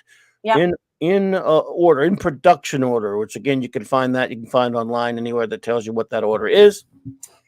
Starting with Corbomite maneuver, I believe, right? Yes. Yeah. It's going to be glorious. And what's really crazy is when you see it the way it was made in order. The pieces of the puzzle come together a lot in a much different way. It makes so much more sense, and you realize, okay, we had 2 pilots. And now we're going to get into this. So this is actually what happened. So I think everyone's really going to enjoy it. Yes, it would be a 5-year mission if we did it once. Yes, smart Steve. That's a great comment. 5-year mission to explore strange new episodes. I'd be up for that. Wow, Next Gen and 100 buck. Oh, of course, that's a big set now. That's 7 seasons of remastered. But yeah. Well, everyone, I want to thank you all for being here tonight. I mean, with so many wonderful people, the wonderful Katie Carr. Yes. You are magnificent, young lady. We really appreciate you being here. Yeah. Our buddies, the ones who are still with us, of course, Rod Thunderheart. Thank you, my friend. I'm so happy that you popped in. The great Mark Withasey, Smart Steve. Thank you, for being here. Bruce Lombardo, He said stay in season 1. I'm not sure what you're referring to. If you mean this, we're going to do them all, buddy. Let's see here. And we appreciate you, Bruce Lombardo, for being here. Let's see if I can remember some of the other wonderful folks. Flash was here earlier. Yep. My great friend Flash, Carrie Fisher. My great friend Steve Mitchum was here. Claude Parrish was here. Latino Slant. Paulie stopped by. The great Mexican Iron Man. Yep. I don't know if you're out there. Absolutely. I don't know if you're still out there, Mexican Iron Man, but I hope everything's getting better. And good, much luck to your sister there, buddy. Yeah. And thank you for being, and to you too, my brother. Yes, Scuba Pete, thank you for being here. Latino Slant. Yep, Paulie with Latino Slant. Here. Who else? Oh man, there were so many. There were so many people. Canadian Spider-Man was here, of course, because he rocks the Casbah. Yes, that's right. Just Joe 47, my great friend Jobber, he was here earlier. My goodness, I can't. There's so many of you. I don't remember everyone, but I can't remember them all. But I think we said hello to all of them who did pop in, so they weren't left out. I love each and every one of you for just coming here to celebrate Star Trek with us. You guys always have such great comments, such wonderful interactions. And you just make my day. I just love it. You guys are just sensational people and such wonderful Trekkies. And I love your company. Thank you so much for coming tonight. I cannot thank you all enough for being here. And anyone else, by the way, anyone out there who is listening on a replay, I hope you enjoyed it. Well, I cannot thank you enough for your view. And anyone out there, if you could, hey, give me if you like us, and if you don't like me, you got to like Raquel. So just for her sake, give us a sub. Give us a sub. And of course, and to hit that like button, or if you don't like it, you can hit the dislike. That's cool. You're being honest, at least. Either way, whether you liked it or not, we appreciate you being here.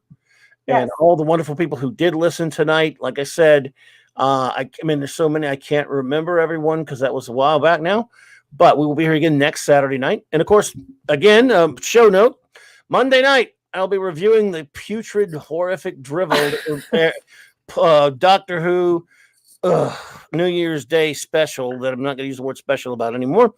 And of course and I'll be combined, since that's not worthy of a long discussion, I'll be talking about a pretty interesting, comic book topic for any comic book historians out there, anyone who likes comics history. So, we're still clobbering. We love the Trek, and we're all about the Trek and stuff. But we still do the comic stuff, too, and other things here and there. But you will learn so much from this man and his friends. He is surrounded by so many experts. I know I'm interrupting him, but I just have to.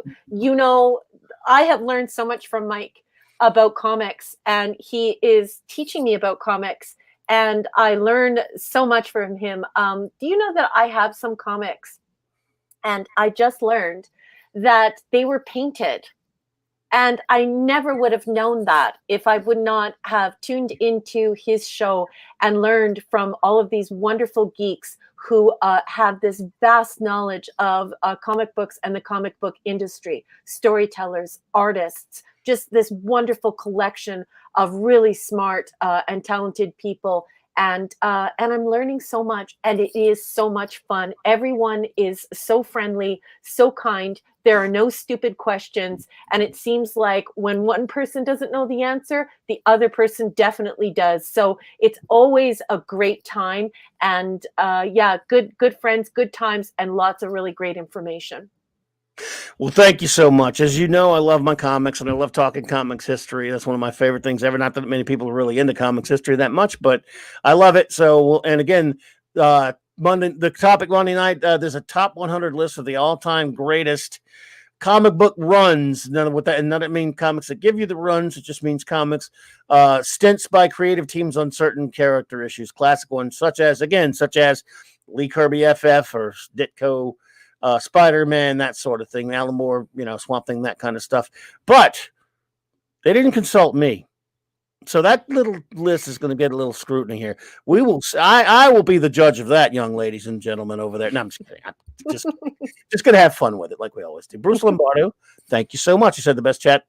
YouTube is subjective. Usually it starts with, well, Wes Moody is a wonderful fellow, and I love his because I will. If you're missing me in the breath with the great Wes Moody, I'm honored because he's a great dude. I like him. He's a really nice guy. Yeah. So thank you again, Bruce Lombardo. Yes, it was so good to have you. Thank you so much for your company and all your comments tonight. Oh yeah, the Orville comics. I'm really enjoying those. Cool. Those are good stuff. Good stuff. The Dark Horse Orville is the only comic I buy right now. Ooh. Yeah, it's the only comic I buy right now. So again. Oh, yeah, that's right. Oh, yeah. Yes, Bruce. Mark C. and I will very soon be reviewing the Simonson Thor run. Oh, he's going to be on my case, and I haven't read that yet again. So, thank you all so much. I really appreciate you being here. We'll take you out with, look, Captain Robert April. There he is. Oh, yay! Part of the Starship Enterprise. Yeah. Thank you, Gene. And yeah, we appreciate you. Thank you, everyone. Have a good night. And I'll just say, I'll just cut it off here because we don't have we don't have to read the outro. But thanks, Stone Loki. All right, everyone, cutting it out now. We are.